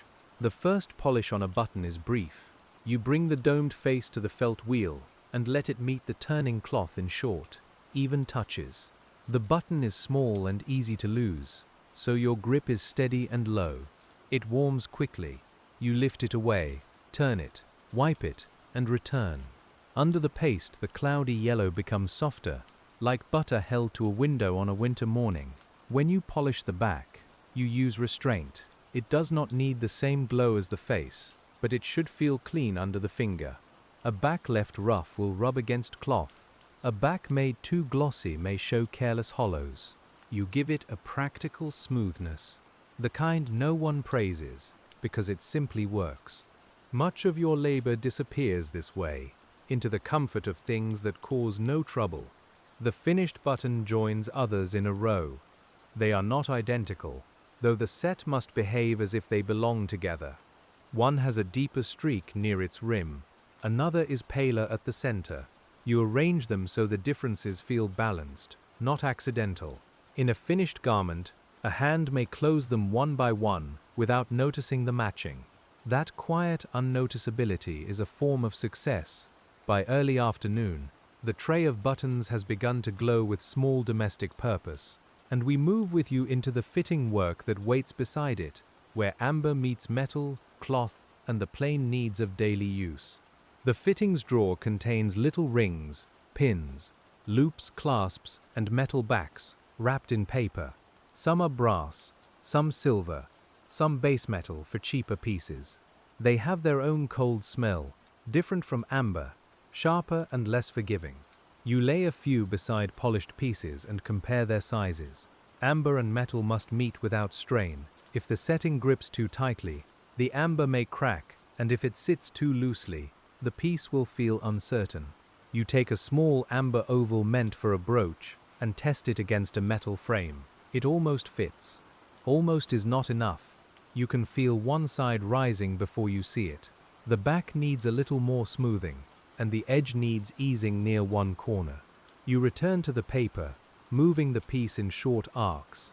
The metal frame waits nearby, cool, patient and exacting in its own quiet way. Fitting is a conversation between materials. Metal can be bent a little, but not endlessly. Amber can be shaped, but not carelessly. Your hands move between them, learning what each will allow. The file touches amber, then stops. The frame receives the oval again. You press gently with the pad of your finger. This time it sits lower, though still not fully. You remove it and make another slight correction. The room has a denser sound now. More people are moving pieces toward completion. Drawers open. Paper rustles. A small hammer taps in the metal corner, muffled by a block beneath it. The polishing wheel hums, then falls silent, then hums again. Your own bench holds these sounds lightly, as if each one were a thread in the same woven cloth of the working day. After several adjustments, the oval settles into the frame. It does not rock when touched. Its edge is supported without being pinched. You run your finger around the join, feeling for gaps. The amber's glow changes inside the metal border, becoming more formal, more ready for a coat or dress. On the bench it was a polished piece. In the frame it becomes a brooch, and the change is quiet but unmistakable. You do not fasten the claws yourself, if that belongs to another hand today, but you prepare the piece for it. Preparation can feel humble. It is the stage before another person's visible act. Yet the brooch will only close properly because your smoothing made room for the metal to do its work. In a workshop, one person's care becomes another person's ease, and the finished object carries both without naming either. A clasp for a necklace needs checking too. You open it, close it, pull it lightly, and listen. A weak clasp has a loose sound. A good clasp returns with a small confident click. Not loud, just clear. You attach it to the strand and feel the weight of the beads draw downward. Amber is light compared with stone, yet a full strand still has presence. It rests across your palm like warm rain made solid. You hold the necklace up and let it turn. The clasp should not dominate the beads. It should serve them. In some orders, the clasp is decorative and meant to be seen. In others, it hides at the back of the neck. This one is modest. You prefer it that way for this strand, because the beads themselves have a gentle variety of honey and cream. The metal should whisper, not announce. The practical work of fittings reminds you how often beauty depends on small mechanics. A pendant must hang straight. A brooch pin must close. A button must take thread. A bead must not cut its cord. These matters are plain, yet they determine whether an object remains loved or ends up forgotten in a drawer. You work for that future affection, though all you see now is bench, tool, lamp, and tray. When the fittings are checked and the buttons wrapped in their set, the afternoon shifts toward another kind of attention, and we follow you to the inspection table where finished amber is examined under light, cloth, and the slow judgment of tired but practiced eyes. The inspection table stands nearer the window because daylight remains the best judge when it can be had. A lamp waits there too, for the winter months and darker hours. You carry a tray carefully, both hands beneath it, aware of how easily polished pieces can knock together. The cloth lining the tray is soft from use. It has carried hundreds of pieces, perhaps thousands, all passing briefly through this same quiet test. You place the buttons in a row, then the brooch, then the pendant and the small cabochons. Each object is turned under light. You look not only for scratches, but for uneven shine, heat marks, cloudy smears from paste, and tiny chips near drilled holes. The eye moves slowly. The hand moves even more slowly. Inspection is not suspicion. It is a final kindness before an object leaves the bench. A polished surface can be deceptive. It may shine beautifully from one angle and reveal a flaw from another. So you tilt each piece left, right, forward, and back. The light travels across the amber like a hand over fabric. When it catches smoothly, your own breath seems to ease. When it breaks around a mark, you set the piece aside. No annoyance is needed. The mark has spoken, and you will answer. One cabochon shows a faint dull patch near the edge. You might miss it if you were rushing, but this table exists to prevent rushing. You bring the piece back to your bench and touch it to the wheel again.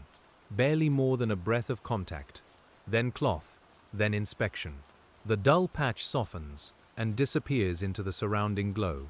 The cabochon returns to the row, no longer asking for your attention. The pendant with the dark streak passes slowly through the light. Its hole is smooth. Its edge is even. The streak remains where you hoped it would, low and graceful, a shadow that gives the honey color depth. You hold it against dark cloth and then against pale paper. Both suit it.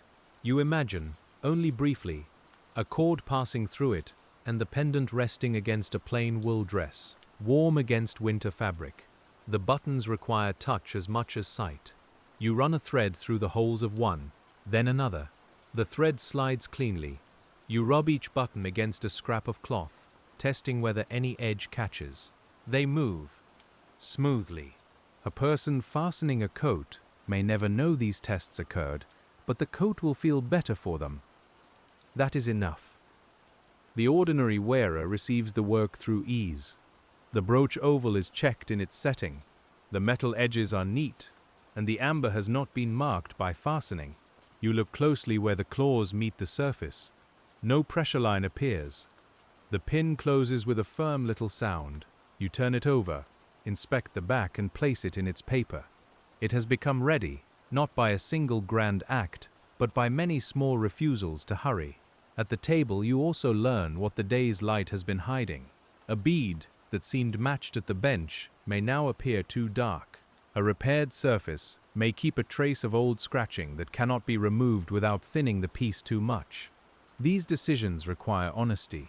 Sometimes the mark stays because preserving the object matters more than chasing perfection. Sometimes a bead is replaced because harmony matters more than saving time. The inspection table is a place of quiet judgment, but not severity. It asks what the object needs, not what pride wants. You can feel that in your posture. You lean close, then sit back. You turn the amber, then let it rest. Your eyes are tired, yet trained. They know where faults gather, near holes, edges, domes, and the curved places where light reveals every uneven motion. By late afternoon, the inspected pieces begin to gather in their proper papers and trays, and we move with you into the small record-keeping that gives the day's handwork a place in the shop's memory. The order book has a cloth cover worn soft at the corners. Its pages smell of paper, pencil, and hands. You may not be the person who keeps every account, but you know how the entries correspond to trays on shelves, customers in the front room, and parcels ready for delivery. Work becomes more than touch here. It becomes names, numbers written in words, descriptions, and promises the shop must remember. You read a line for the bead strand and compare it with the finished piece. Cream and honey graduated necklace, restrung, clasp replaced. The words are plain, but the object beside them holds more than the line can say. It holds the mismatched bead you removed, the new knotting, the thread pulled snug, the final fall across the shopkeeper's hand. The book needs only the facts. Your body remembers the rest. The buttons are entered as a set. 6 amber coat buttons, cloudy yellow, polished and drilled. You count them twice, though the number is small, because mistakes in small numbers can still irritate a morning. Each button is wrapped separately, then together, so the surfaces will not rub. The paper makes a dry folding sound. You press the crease with your thumb, leaving a faint dust mark that will brush away. For the pendant, you note that the drilling is complete, and the cord ring still needed. It goes to a tray for finishing hardware. The dark streak is not mentioned. The customer may see it and like it, or the shopkeeper may describe it as natural character. At the bench, it was a decision. In the book, it becomes simply one pendant, polished, ready for mounting, which is how much of working life becomes quietly condensed. A parcel from another workshop may arrive during this hour. You hear the paper being untied, the twine drawn free, the lid of a small box lifted. Inside may be unfinished metal settings, requested repairs, or rough amber sorted by grade. The smell of packing paper and cold air enters the room. Everyone glances once, then returns to work.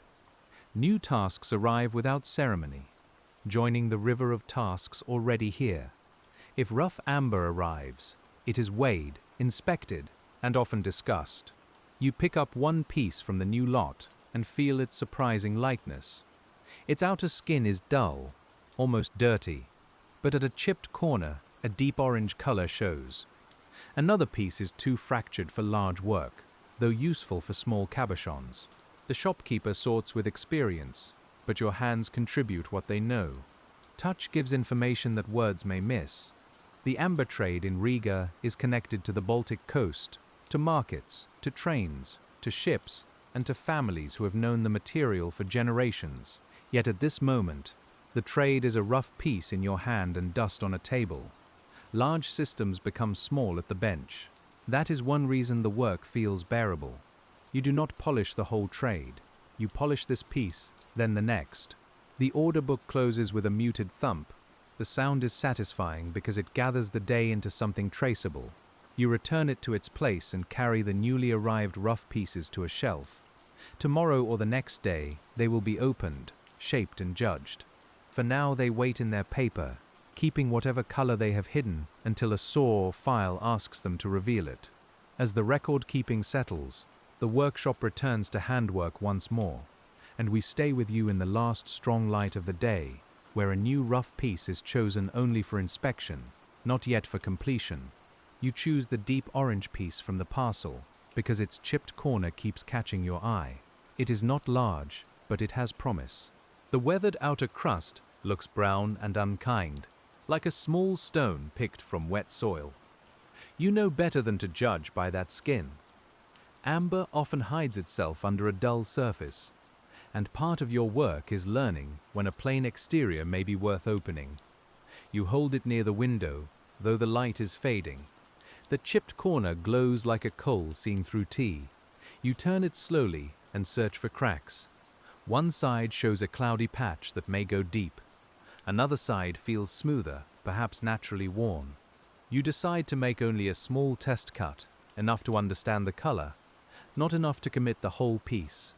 Evening is not the time for bold cutting. The saw touches lightly. A sliver comes away, and the smell rises again, resinous and warm. The exposed surface is richer than expected, orange with a red undertone. You pause and look at it under the lamp. This could become a ringstone, perhaps a small pendant, perhaps several little settings if the inner cracks allow. You mark the piece and wrap it loosely, leaving the full decision for rested eyes. This restraint is part of the day's wisdom.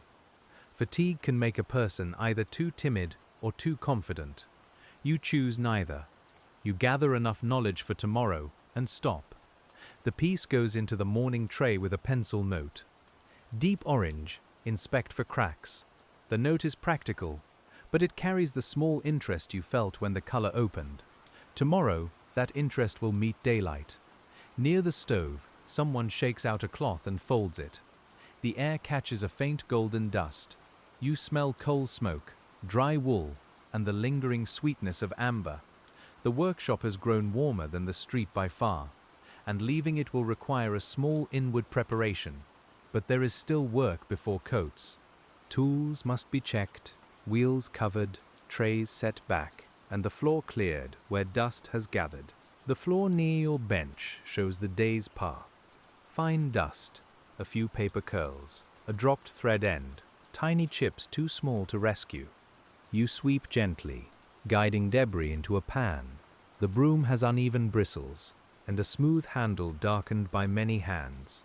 Sweeping is less delicate than polishing, but it belongs to the same order.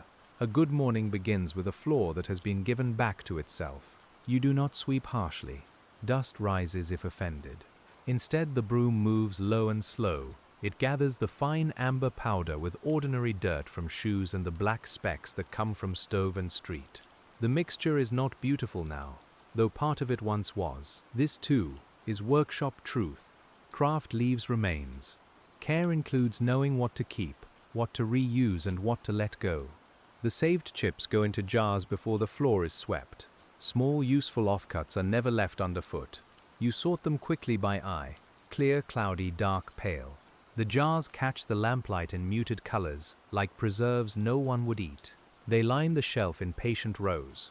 When a small repair needs a matching piece, these jars may provide it, and today's leftovers may become next month's solution. The wheel is covered with cloth to keep dust from settling into the felt. Files are brushed, not washed, unless they need it.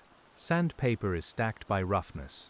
Though the used strips have their own informal pile, paste tins are sealed. The drill bits are checked for dullness. This closing order is not fussy. It is mercy for the next working morning, when cold hands and dim light will be enough to manage. We remain in the room as it becomes less active, because a workshop at rest has its own atmosphere. The benches still hold the shape of labor. Chairs stand slightly angled from bodies rising. The air is warmest near the stove and cooler by the windows. Amber pieces under paper are quiet, but not absent. They seem to glow in memory, even when hidden, because your eyes have spent all day learning their colors. When the front door opens below, evening air travels upward in a draft. It brushes your ankles and cools the dampness at your collar. Someone speaks with the shopkeeper, perhaps a late customer, perhaps a messenger. You hear the exchange dimly. The workshop pauses without stopping. A late arrival may mean one more repair, one more parcel, one more small alteration before the lamps are turned down. The messenger brings a small wrapped item. It is placed on the front table, then carried back to the workroom. The paper is tied neatly, and the tag bears a name written in a careful hand. Inside is a rosary with several amber beads, one cracked near the hole. The repair is not for tonight, but you inspect it anyway, because leaving a mystery unopened can trouble the morning more than knowing what waits. The beads are darker from handling, warmed by years of fingers. Each one has a soft polish made partly by use, not by wheel alone. The cracked bead sits near the middle. Its damage follows the drilled hole, the common weak place. You turn it gently and feel the crack shift under slight pressure. It may need replacement rather than repair. Matching old amber will be the challenge, not the polishing itself. You place the rosary in a marked tray and cover it. The small cross at the end gives a faint sound against the cloth. This kind of object asks for special quiet, not because the technique is different, but because the use has been intimate and repeated. Someone's fingers have moved across these beads in worry, hope, habit, or devotion. Your task will be practical, yet the object carries more human warmth than its size suggests. The late parcel changes tomorrow's first thoughts. The deep orange piece, the rosary bead, the button set to be collected, the pendant awaiting a ring, all now wait together in your mind. You do not need to solve them tonight. You need only place them properly. A clear tray is a way of letting the mind rest. The work can sleep in order, and so can you, at least a little. As evening gathers more firmly around the windows, we stay with the sense of tomorrow waiting in trays, and the RIGA Amber Polisher's day loosens its hold one careful object at a time. The stove is fed for the last part of the evening, more to ease the room than to build heat. Its iron gives a low scent, dry and mineral. You stand near it for a moment, warming your hands after washing. Clean hands feel strangely exposed after a day in dust and paste. The fingertips are a little tender. The nails are trimmed short for work. The palms hold fine lines darkened by use, no matter how well you scrub. A worker tells a small story about amber found after a storm, not loudly and not as a performance. Someone's cousin walked the shore where seaweed lay in dark ropes, and among the wet stones found several pieces light enough to float in salt water. You listen while drying a tool. Stories like this belong to amber workshops. They remind you that before the tray, before the saw, the material had a life among tides, sand, and chance. You have never needed every story to be exact. The work itself teaches enough truth. Amber is light. Amber warms. Amber carries scent when cut. Amber can hold ancient specks, bubbles, feathers of cloud, and colors that change under every lamp.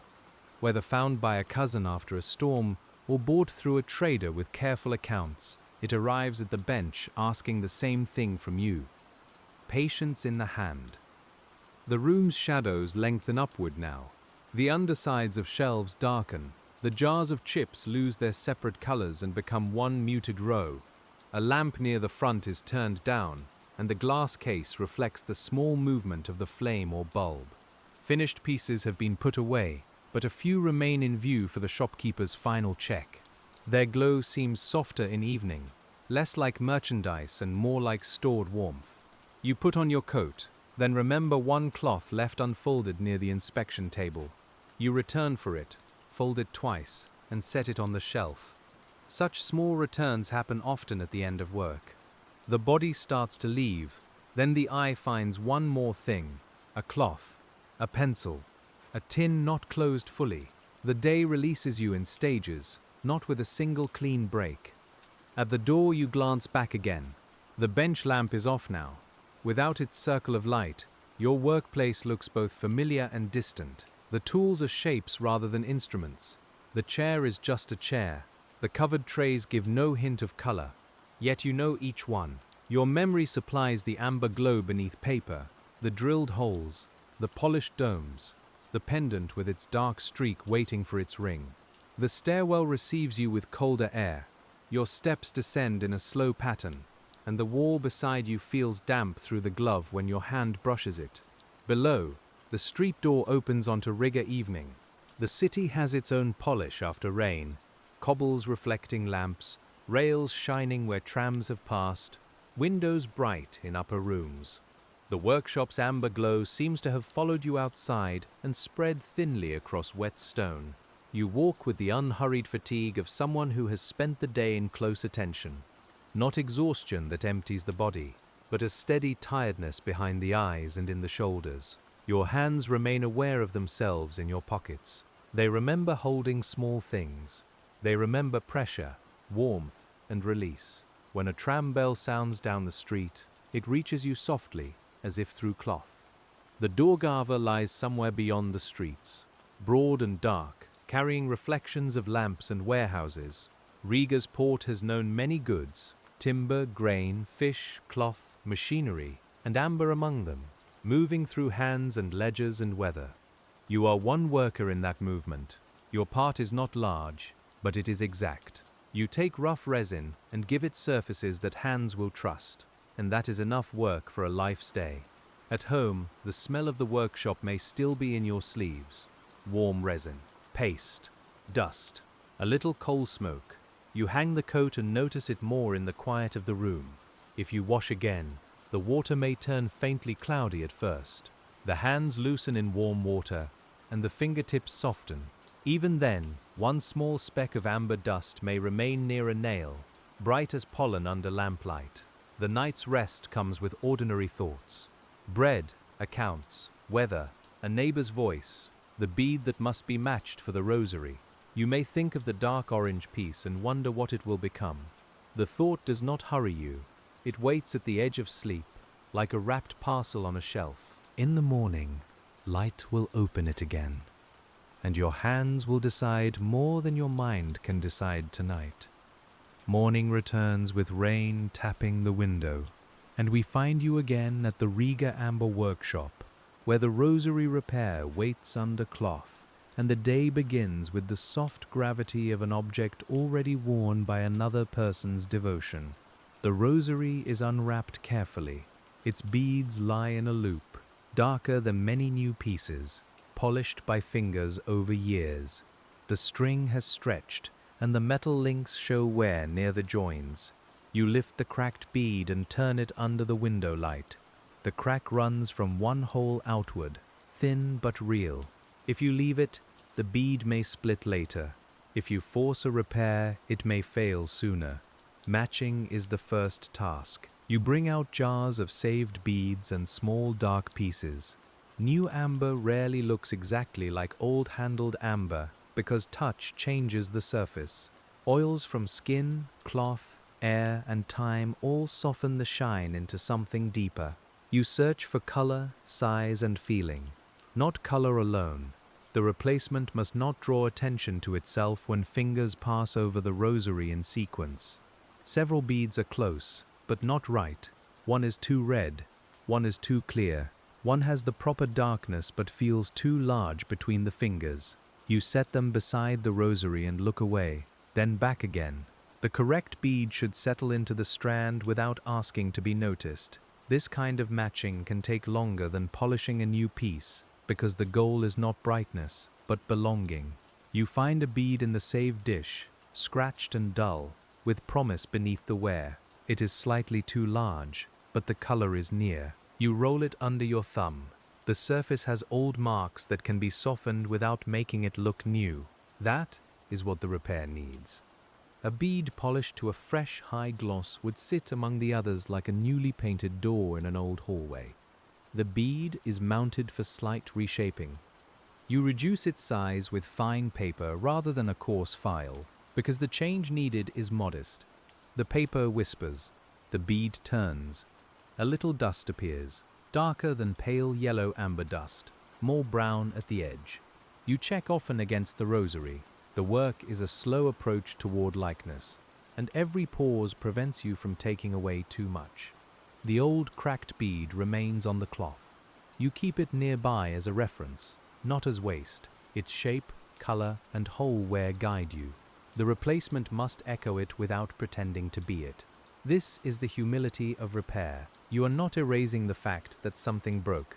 You are helping the object continue in a way that respects its existing rhythm. When the size is close, you soften the surface. Not too shiny, not too dull. You use cloth more than wheel, and when the wheel is needed, it is only for brief touches with almost no pressure. The replacement bead begins to glow, but gently, as though it has already known hands. You rub it in a clean cloth afterward, warming it, taking away the fresh sharpness of the polish. The drill hole must match the cord or link. You check with a fine wire, widening only slightly where needed. The opening is smoothed with thread and paste, because this bead will move against its neighbors many times. A rough hole would cut the cord. A rough edge would catch on the rhythm of use. You work as though you can feel the future fingers moving over it, bead after bead, in quiet repetition. The replacement is placed in the rosary loop. For a moment, it stands out, because you know where to look. Then, you let your eyes soften, and the bead settles among the others. It is not perfect, but it is faithful. The old cracked bead is wrapped and returned with the repair, unless the customer prefers otherwise. Some people want the broken piece kept. It has been part of their days, and your workshop does not presume to throw memory away. By mid-morning, the rosary repair has become a lesson in gentleness, and we turn with you from old-handled amber to a fresher batch of rough pieces, waiting for first shaping, where the day grows brighter with new color under the saw. The rough batch has been waiting in brown paper since the previous evening. You untie the string and fold the paper back, careful not to let the smaller pieces spill across the bench. At first, the amber looks unimpressive, almost like damp pebbles gathered from a roadside. Its outer skin is dull, pitted, and darkened by travel. But the chipped corners tell another story, and the RIGA Amber Polisher learns to trust those little windows more than the weathered surface. You sort the pieces by hand before any tool touches them. Clearer lumps go to one side, cloudy ones to another.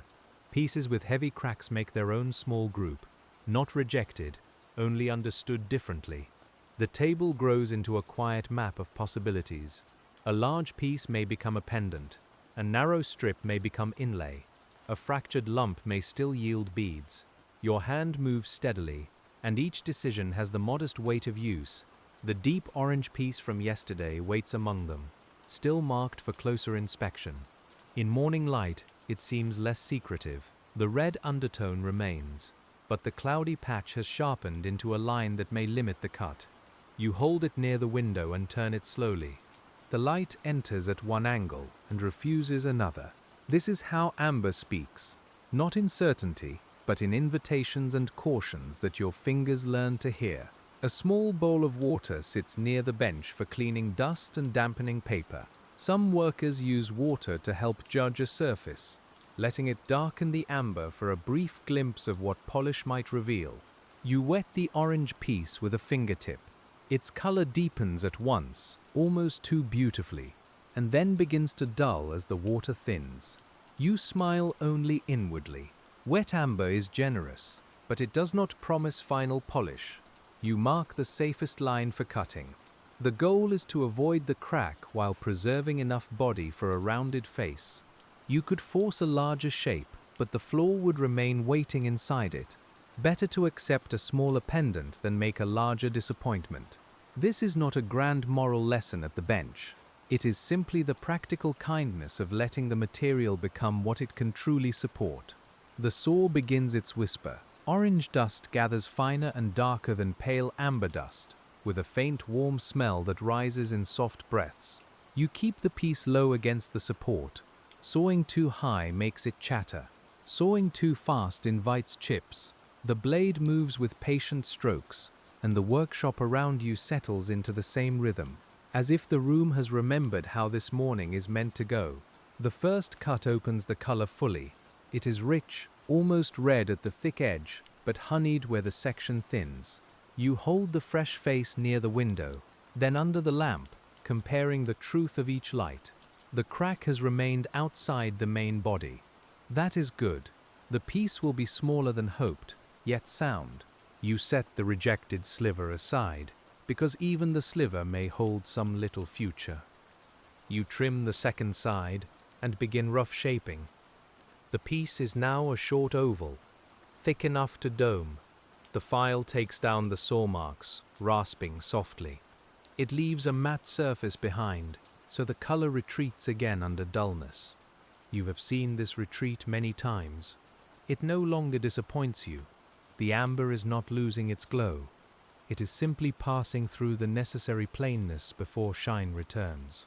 On another bench, the apprentice is struggling with a cracked pale piece. You hear the change in sound before looking up, a hesitant scrape, then a pause too long. The master does not scold. He crosses the room, takes the piece, turns it once, and points to where the crack runs. The apprentice nods. You return to your file, aware again that much of this trade is learning to stop before the material teaches the lesson sharply. By the time the orange oval is ready for sanding, the morning has opened fully, and we move with your hands into a long sequence of shaping, where color hides and returns, until the surface begins to trust the light. The first sandpaper removes the file marks in broad, patient strokes. You work lengthwise, then across, then in small circles to avoid leaving a single direction in the surface. The oval warms under your fingers, its edge softens.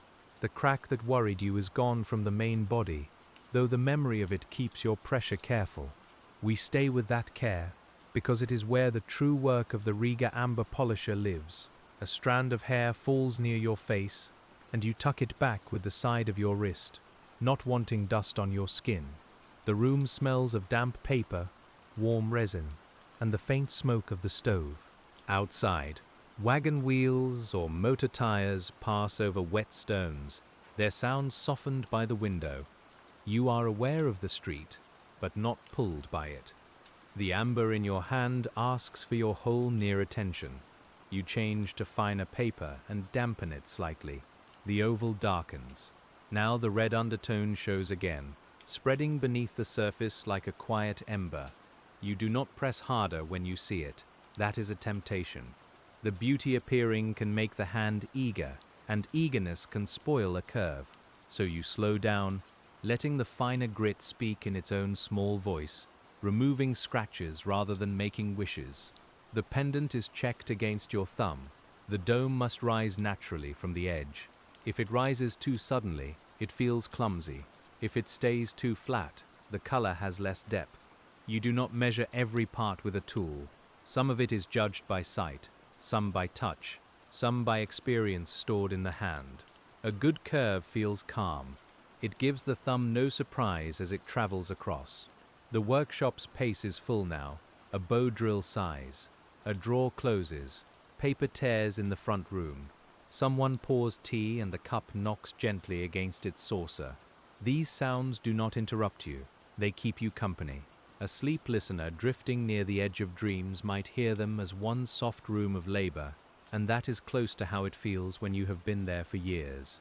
When the sanding reaches its finest stage, the orange oval has become smooth but still subdued. It is like a lamp behind a curtain. The wheel will open it, but only if the preparation has been honest. You wipe away the damp dust and let it dry. The surface turns paler again. Then you carry it to the felt wheel, where the final glow waits. Not guaranteed, but patiently possible. The wheel starts with its low, familiar hum. You touch paste to the felt and watch the circle take it in. The oval meets the wheel lightly. Warmth rises at once. You lift, turn, and return, never staying long enough to blur the surface. The color deepens in islands first, bright patches joining across the dome. Under your fingertips, the amber feels less like a worked object and more like a held warmth. You wipe it on clean cloth. The orange glow has cleared. The red undertone remains near the thickest part, while the edge shines golden where light thins through it.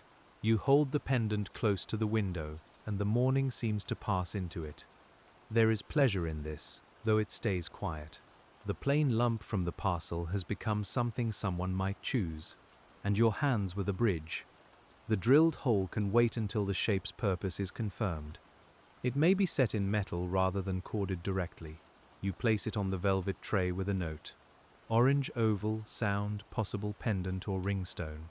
The note is plain, but your memory adds the crack avoided, the sawdust scent, the small richness that appeared underwater. The tray receives all that silently, as trays do.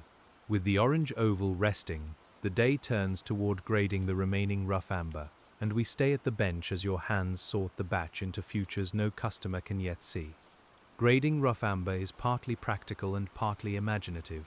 You look at size, clarity, color, cracks, crust, and the way light enters a broken edge. You also consider orders waiting in the book. A clear honey piece may be best saved for a pendant already promised. A cloudy yellow lump may suit buttons. Small dark fragments may match a repair tray better than a new design.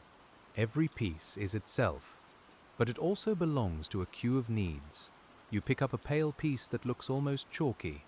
It may be bone amber, prized for its creamy body, though this one is too small for anything large. You scrape a corner gently and reveal a warm ivory tone beneath the crust. It would make soft beads perhaps, if the cracks stay kind. You set it in the bead group. The pale dust it leaves on your thumb looks like flour, but smells faintly of old pine when warmed. A darker piece shows tiny internal clouds, bubbles gathered like breath inside resin. You hold it to the window and rotate it. The bubbles scatter the light, giving the piece a cloudy glow rather than clear depth. Some customers prefer clear amber, but clouded pieces can be beautiful in a quieter way. They soften the light instead of displaying it. You mark it for a brooch face, where a broad dome might make the cloud look intentional. There is always a pile of doubtful pieces, too cracked for easy shaping, too small for the obvious order, too interesting to discard. This pile is familiar. It keeps the workshop from pretending that every problem has an immediate solution. You set the doubtful pieces aside and let them wait. Time often changes how a worker sees material. A chip without purpose today may answer a repair next week. The apprentice brings over several pieces and asks about them with his eyes before using words. You take one, tap it gently against your tooth. No, not here, not with workshop dust on it. Instead, you compare its weight, warmth and sound against a known piece. Amber is light and warm, never as cold as glass. You explain quietly that touch is useful, but trust comes from several signs together, not from one trick. Some traders and customers have tests. They rub amber to attract tiny bits of paper or dust, because amber can take a static charge when warmed by friction. You have seen this done with amusement in the front room. It is a simple wonder, old enough to belong to many stories. But at the bench, the test is less useful than the file, the eye, the smell under cutting, and the material's behavior under tools. Still, you rub a small scrap with cloth and hold it near a thread end, letting the apprentice see the thread tremble faintly toward it. The moment is quiet, not a performance. The scrap seems almost alive for a breath, drawing the light fiber without touching it. Then the effect passes. You return the scrap to the tray. There is work to do, and wonders are best when they fold back into usefulness. The grading continues. Clear pieces for higher work, cloudy pieces for beads and brooches, fractured pieces for small cabochons, thin strips for inlay, chips for the jars. You do not rush the categories. because poor sorting creates trouble later. A worker who saves time here spends it again with interest at the saw. So you give the rough batch a patient beginning, and the whole shop benefits from the order. By midday, the rough amber has been sorted into its quiet futures, and we move with you toward the front room, where finished pieces meet daylight, glass cases, and the careful manners of customers who may never imagine the dust behind the shine. The front room feels cleaner than the workshop, though the two spaces belong to each other. Its floor is swept more often. The glass cases are wiped until fingerprints disappear. Amber rests on dark cloth, arranged by color and kind. Necklaces curve in soft rows, brooches face upward. Buttons sit in sets, modest and orderly. The room smells faintly of polish, paper, wool coats, and the colder air that enters whenever the street door opens. You bring the finished buttons to the front counter. The shopkeeper unwraps one and turns it under the window. In this light, the cloudy yellow is gentle, not bright. Good for a coat, perhaps, or a heavy cardigan. The holes are clean. The edges are soft.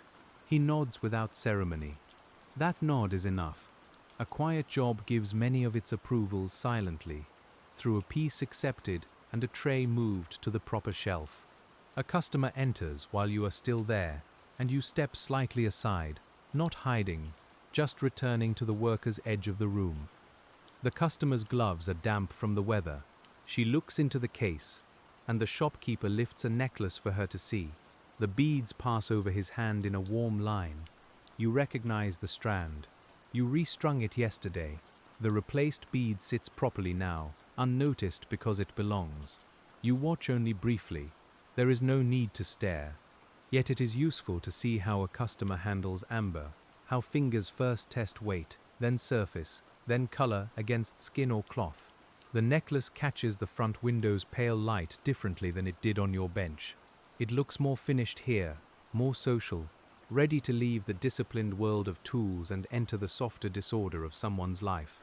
The customer asks something about color, and the shopkeeper answers in a low voice. He may speak of Baltic amber, of natural variation, of how some pieces are clear and some clouded. You know the practical truth behind his words. Color is material, age, thickness, bubbles, polish and light, all gathered in a surface the customer can touch. The explanation is simple enough for the counter, while the bench keeps the longer version. A small child, waiting beside the customer, presses one finger lightly to the glass case. The print remains as a cloudy oval until the shopkeeper later wipes it away. The child's eyes follow the orange and honey pieces. Amber has that effect. It invites touch because it looks warm. You understand the impulse. You have spent hours touching it, and even tired, you still feel the appeal of its softened light. When the customer chooses nothing yet, the necklace returns to the case. This is ordinary. Looking is part of the shop's day, just as polishing is part of yours. A piece may be lifted many times before it leaves. It may wait weeks. That waiting does not diminish the work. The strand remains ready, resting on velvet, holding the patience of the bench until the right hand decides to carry it away. You return to the back room with the empty button tray and the faint chill from the front still on your sleeves. The workshop feels warmer after the polished manners of the counter. Here, tools are visible. Dust is allowed to exist. Someone laughs quietly over a minor mistake, then corrects it. The bench receives you again without display, and your hands resume their place among paper, paste, files, and unfinished amber.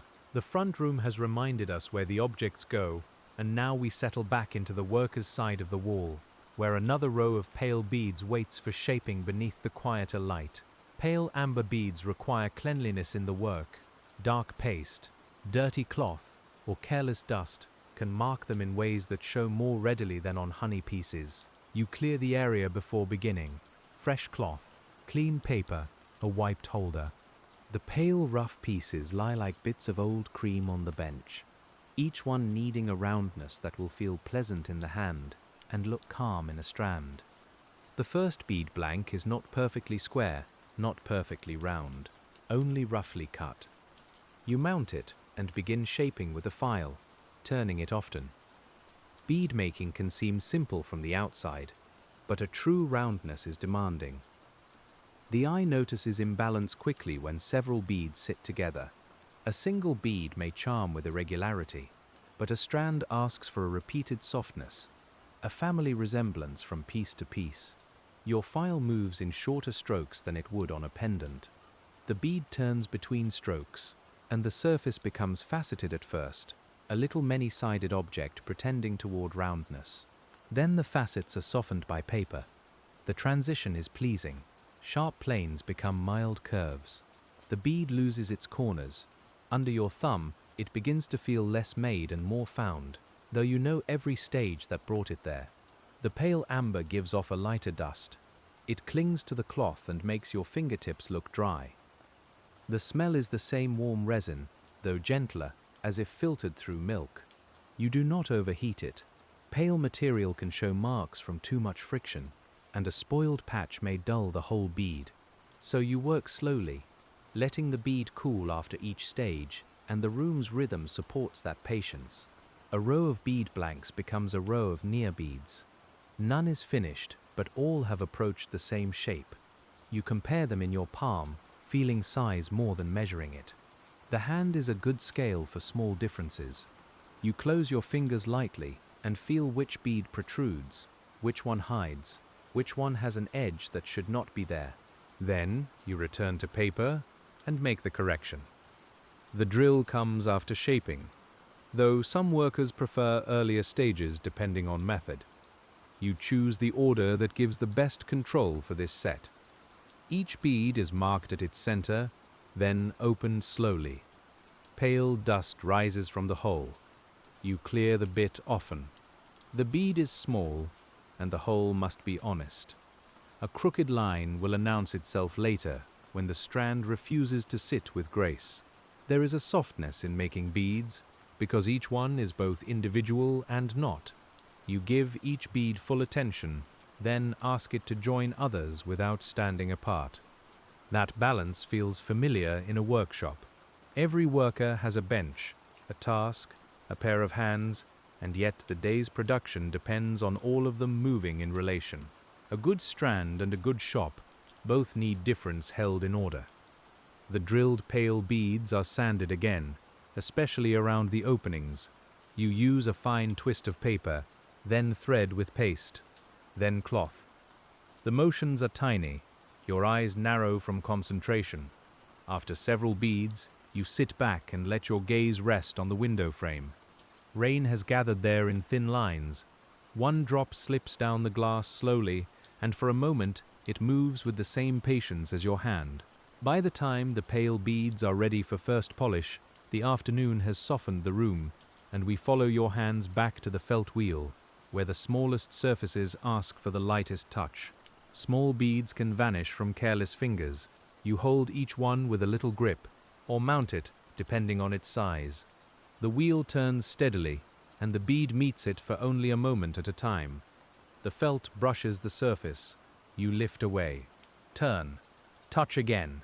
The bead warms quickly, almost like a living thing in your fingers. You let it cool before continuing, and the polish builds slowly, safely. The pale amber does not become brilliant in the same way as clear orange pieces. Its beauty is more inward. The polish gives it a soft luster, like cream under waxed paper or winter light on old ivory. You compare one polished bead with one unpolished, and the difference is both subtle and complete. The dull bead looks asleep.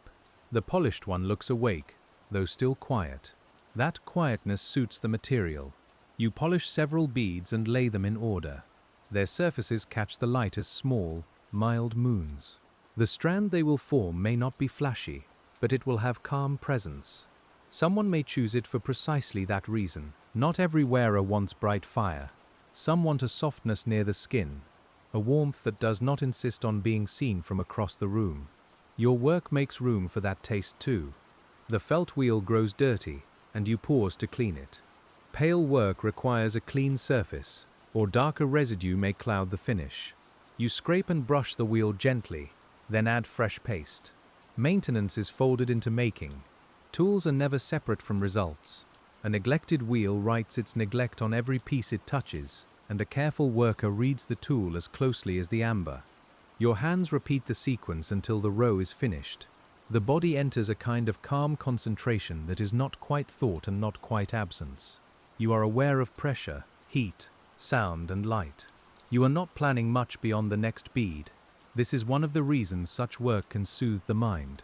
It gives attention a narrow, useful path, and the path continues one gentle step at a time. When the beads are polished, you wipe each one with a clean cloth and inspect the holes. One bead shows a slight dullness near its opening. You set it aside for touch-up. The rest move into a tray for matching. They click softly together, a pale little sound.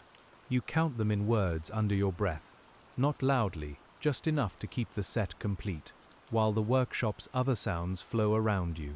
A cup of tea arrives near your bench, set down by someone passing. You thank them quietly. The cup is warm against your fingertips, and the tea has a tannic smell that cuts through the resin air. You take a careful sip, then return to the beads. The warmth moves from cup to hand to chest, and the afternoon seems to loosen by a small degree. Work continues, but the body receives that brief kindness. As the pale bead set settles into its tray, the day gives you another task from the repair shelf, and we move gently from new softness into the careful restoration of a scratched amber cigarette holder, a small object shaped by both workshop craft and personal habit. The cigarette holder is wrapped in tissue darkened at the folds. It has a long tapered shape, amber at one end, with another material forming the mouthpiece or fitting. Its surface is dulled by handling, and near the tip are shallow tooth marks. You study it without judgment. Objects carried daily collect the life of their owner. A holder like this has lived in pockets, cases, cafes, offices, and perhaps long evenings by a window. The repair note asks for cleaning and repolishing, if possible. That last phrase matters, if possible. It gives you permission to respect limits. Tooth marks cannot always be erased without changing the shape too much. Deep scratches may remain as softened shadows. Your goal is to restore comfort and glow, not pretend the object has never been used. You begin with a dry cloth, removing surface grime before deciding how much work is needed. The holder smells faintly of tobacco, old case lining, and amber warmed by hands. It is a more complicated scent than fresh work from the rough tray. You clean around the fitting carefully. Where residue gathers, the cloth darkens slightly. Underneath, the amber appears clearer than before, though still marked. You turn it under the lamp. The scratches run mostly lengthwise, which may help, because polishing can follow that direction without distorting the shape. Fine paper comes first, used sparingly. You work only where scratches are rough enough to catch the skin. The tooth marks are treated with even more restraint. A mouthpiece must feel smooth, but if you remove too much, its line changes, and the owner's familiar object may feel strange. Repair requires a kind of tact. Your hands must not be vain. They must leave enough of the object's known self intact. The polishing wheel is used at a lower pressure. The holder's curve passes against felt in long, careful motions. You avoid the fitting, then polish near it by hand. Heat must not build. Amber used in holders can be thin in places, and old material may have hidden stress. You lift often, wipe often, inspect often. The process is slow, but the holder begins to regain a mellow shine. Under the cloth, the old scratches become less sharp. Some disappear. Others remain faintly, like lines in a well-used table. You accept them. The owner may accept them too, perhaps even prefer them without thinking. A completely new-looking repair might feel wrong in the hand. The object's comfort lies partly in its history. You polish until it feels clean, smooth, and cared for, then stop before the repair becomes an erasure. You test the surface with your fingers. The tip is smoother now. The length has a mild glow. The fitting is clean. You wrap it again in tissue, adding a note that deep marks have been softened. The language is plain and useful. The work itself was more delicate than the words suggest. So much of your day passes this way, compressed into small notes that do not mention the steady hand behind them. The repair shelf is lighter by one object, and the front counter will be glad for it. You place the wrapped holder in the completed tray. The tissue makes a faint sigh as it settles. Outside, the rain has thinned. The street grows brighter for a moment, not with sun exactly, but with that washed grey light that follows rain in Riga. It enters the workroom and cools the amber colors slightly. The washed afternoon light changes everything on the bench, and we stay with it as you return to the pale beads, checking them once more before they become a strand. The pale beads are arranged largest to smallest. Their differences are slight, but your fingers know them. You place the largest at the center and let the others step down on either side. The color match is gentle, though one bead is more yellow than the rest. You try it near the clasp end. There it matters less. Balance often comes from placing imperfection where it can serve quietly, rather than removing it altogether. A temporary wire gathers the beads. You lift the row and watch how it bends. Pale amber, being light, has a graceful ease, but the holes must be aligned well for the strand to fall properly. One bead turns sideways more than expected. You remove it and inspect the hole. The drilling is slightly angled. It may still be used, but not here. Into the reserve dish it goes, without reproach. You choose a replacement and polish its edge quickly by hand. Then it joins the row. This time the strand falls better. You feel the improvement in the weight across your fingers. It is a small difference, barely visible, but the body notices. That is the craft again, living at the border between sight and touch. The best decisions are often the ones no customer can point to, though they feel their result. Thread is selected, pale enough not to show through the lighter beads. You wax it lightly if needed, then begin stringing. The needle passes through each bead with a tiny sound. Knotting between them will protect the strand if it breaks later, and it gives the beads a measured spacing. You pull the first knot close, guiding it with the tip of the needle. The thread tightens, and the bead rests against it neatly. Knotting slows the hour. Bead, knot, bead, knot. The repetition is steady enough to carry thought without demanding it.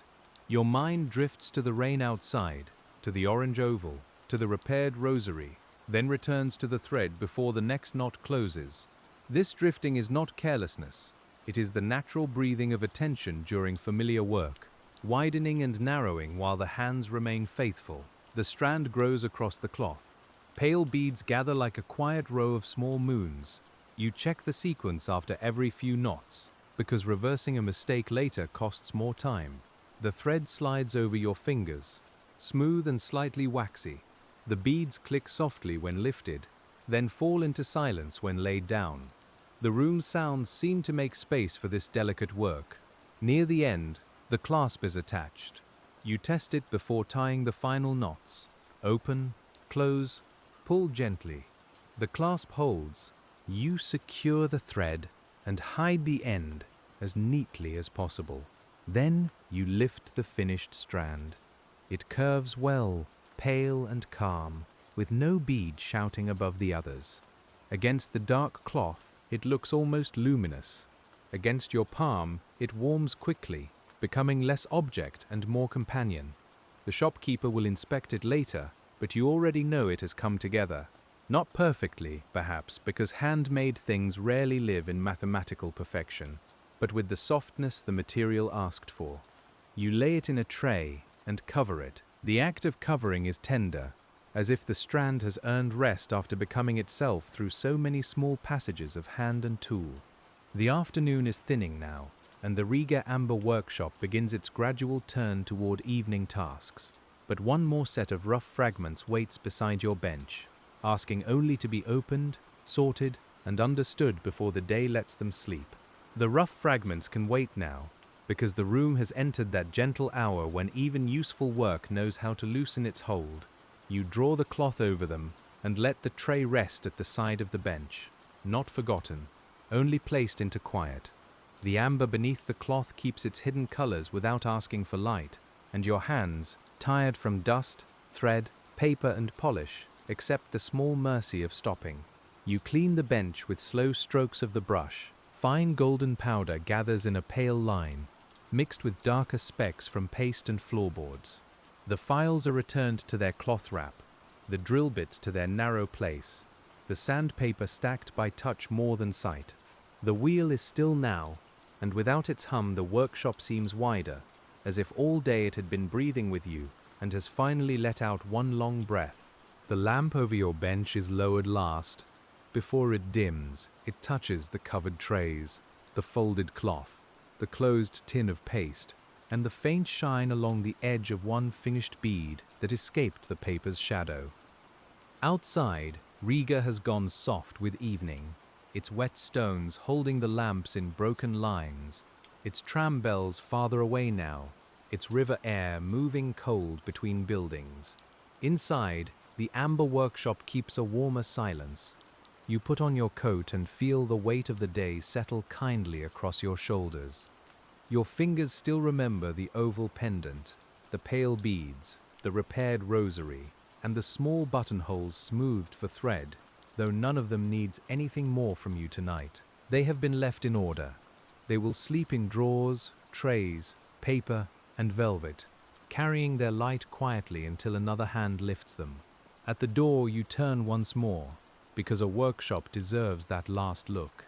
The bench is calm, the tools are in their places, the stove gives one soft tick as it cools, and the air still holds the old sweet trace of warmed resin. Then the lamp is dimmed, the room settles into shadow, and the day lets go of your hands at last.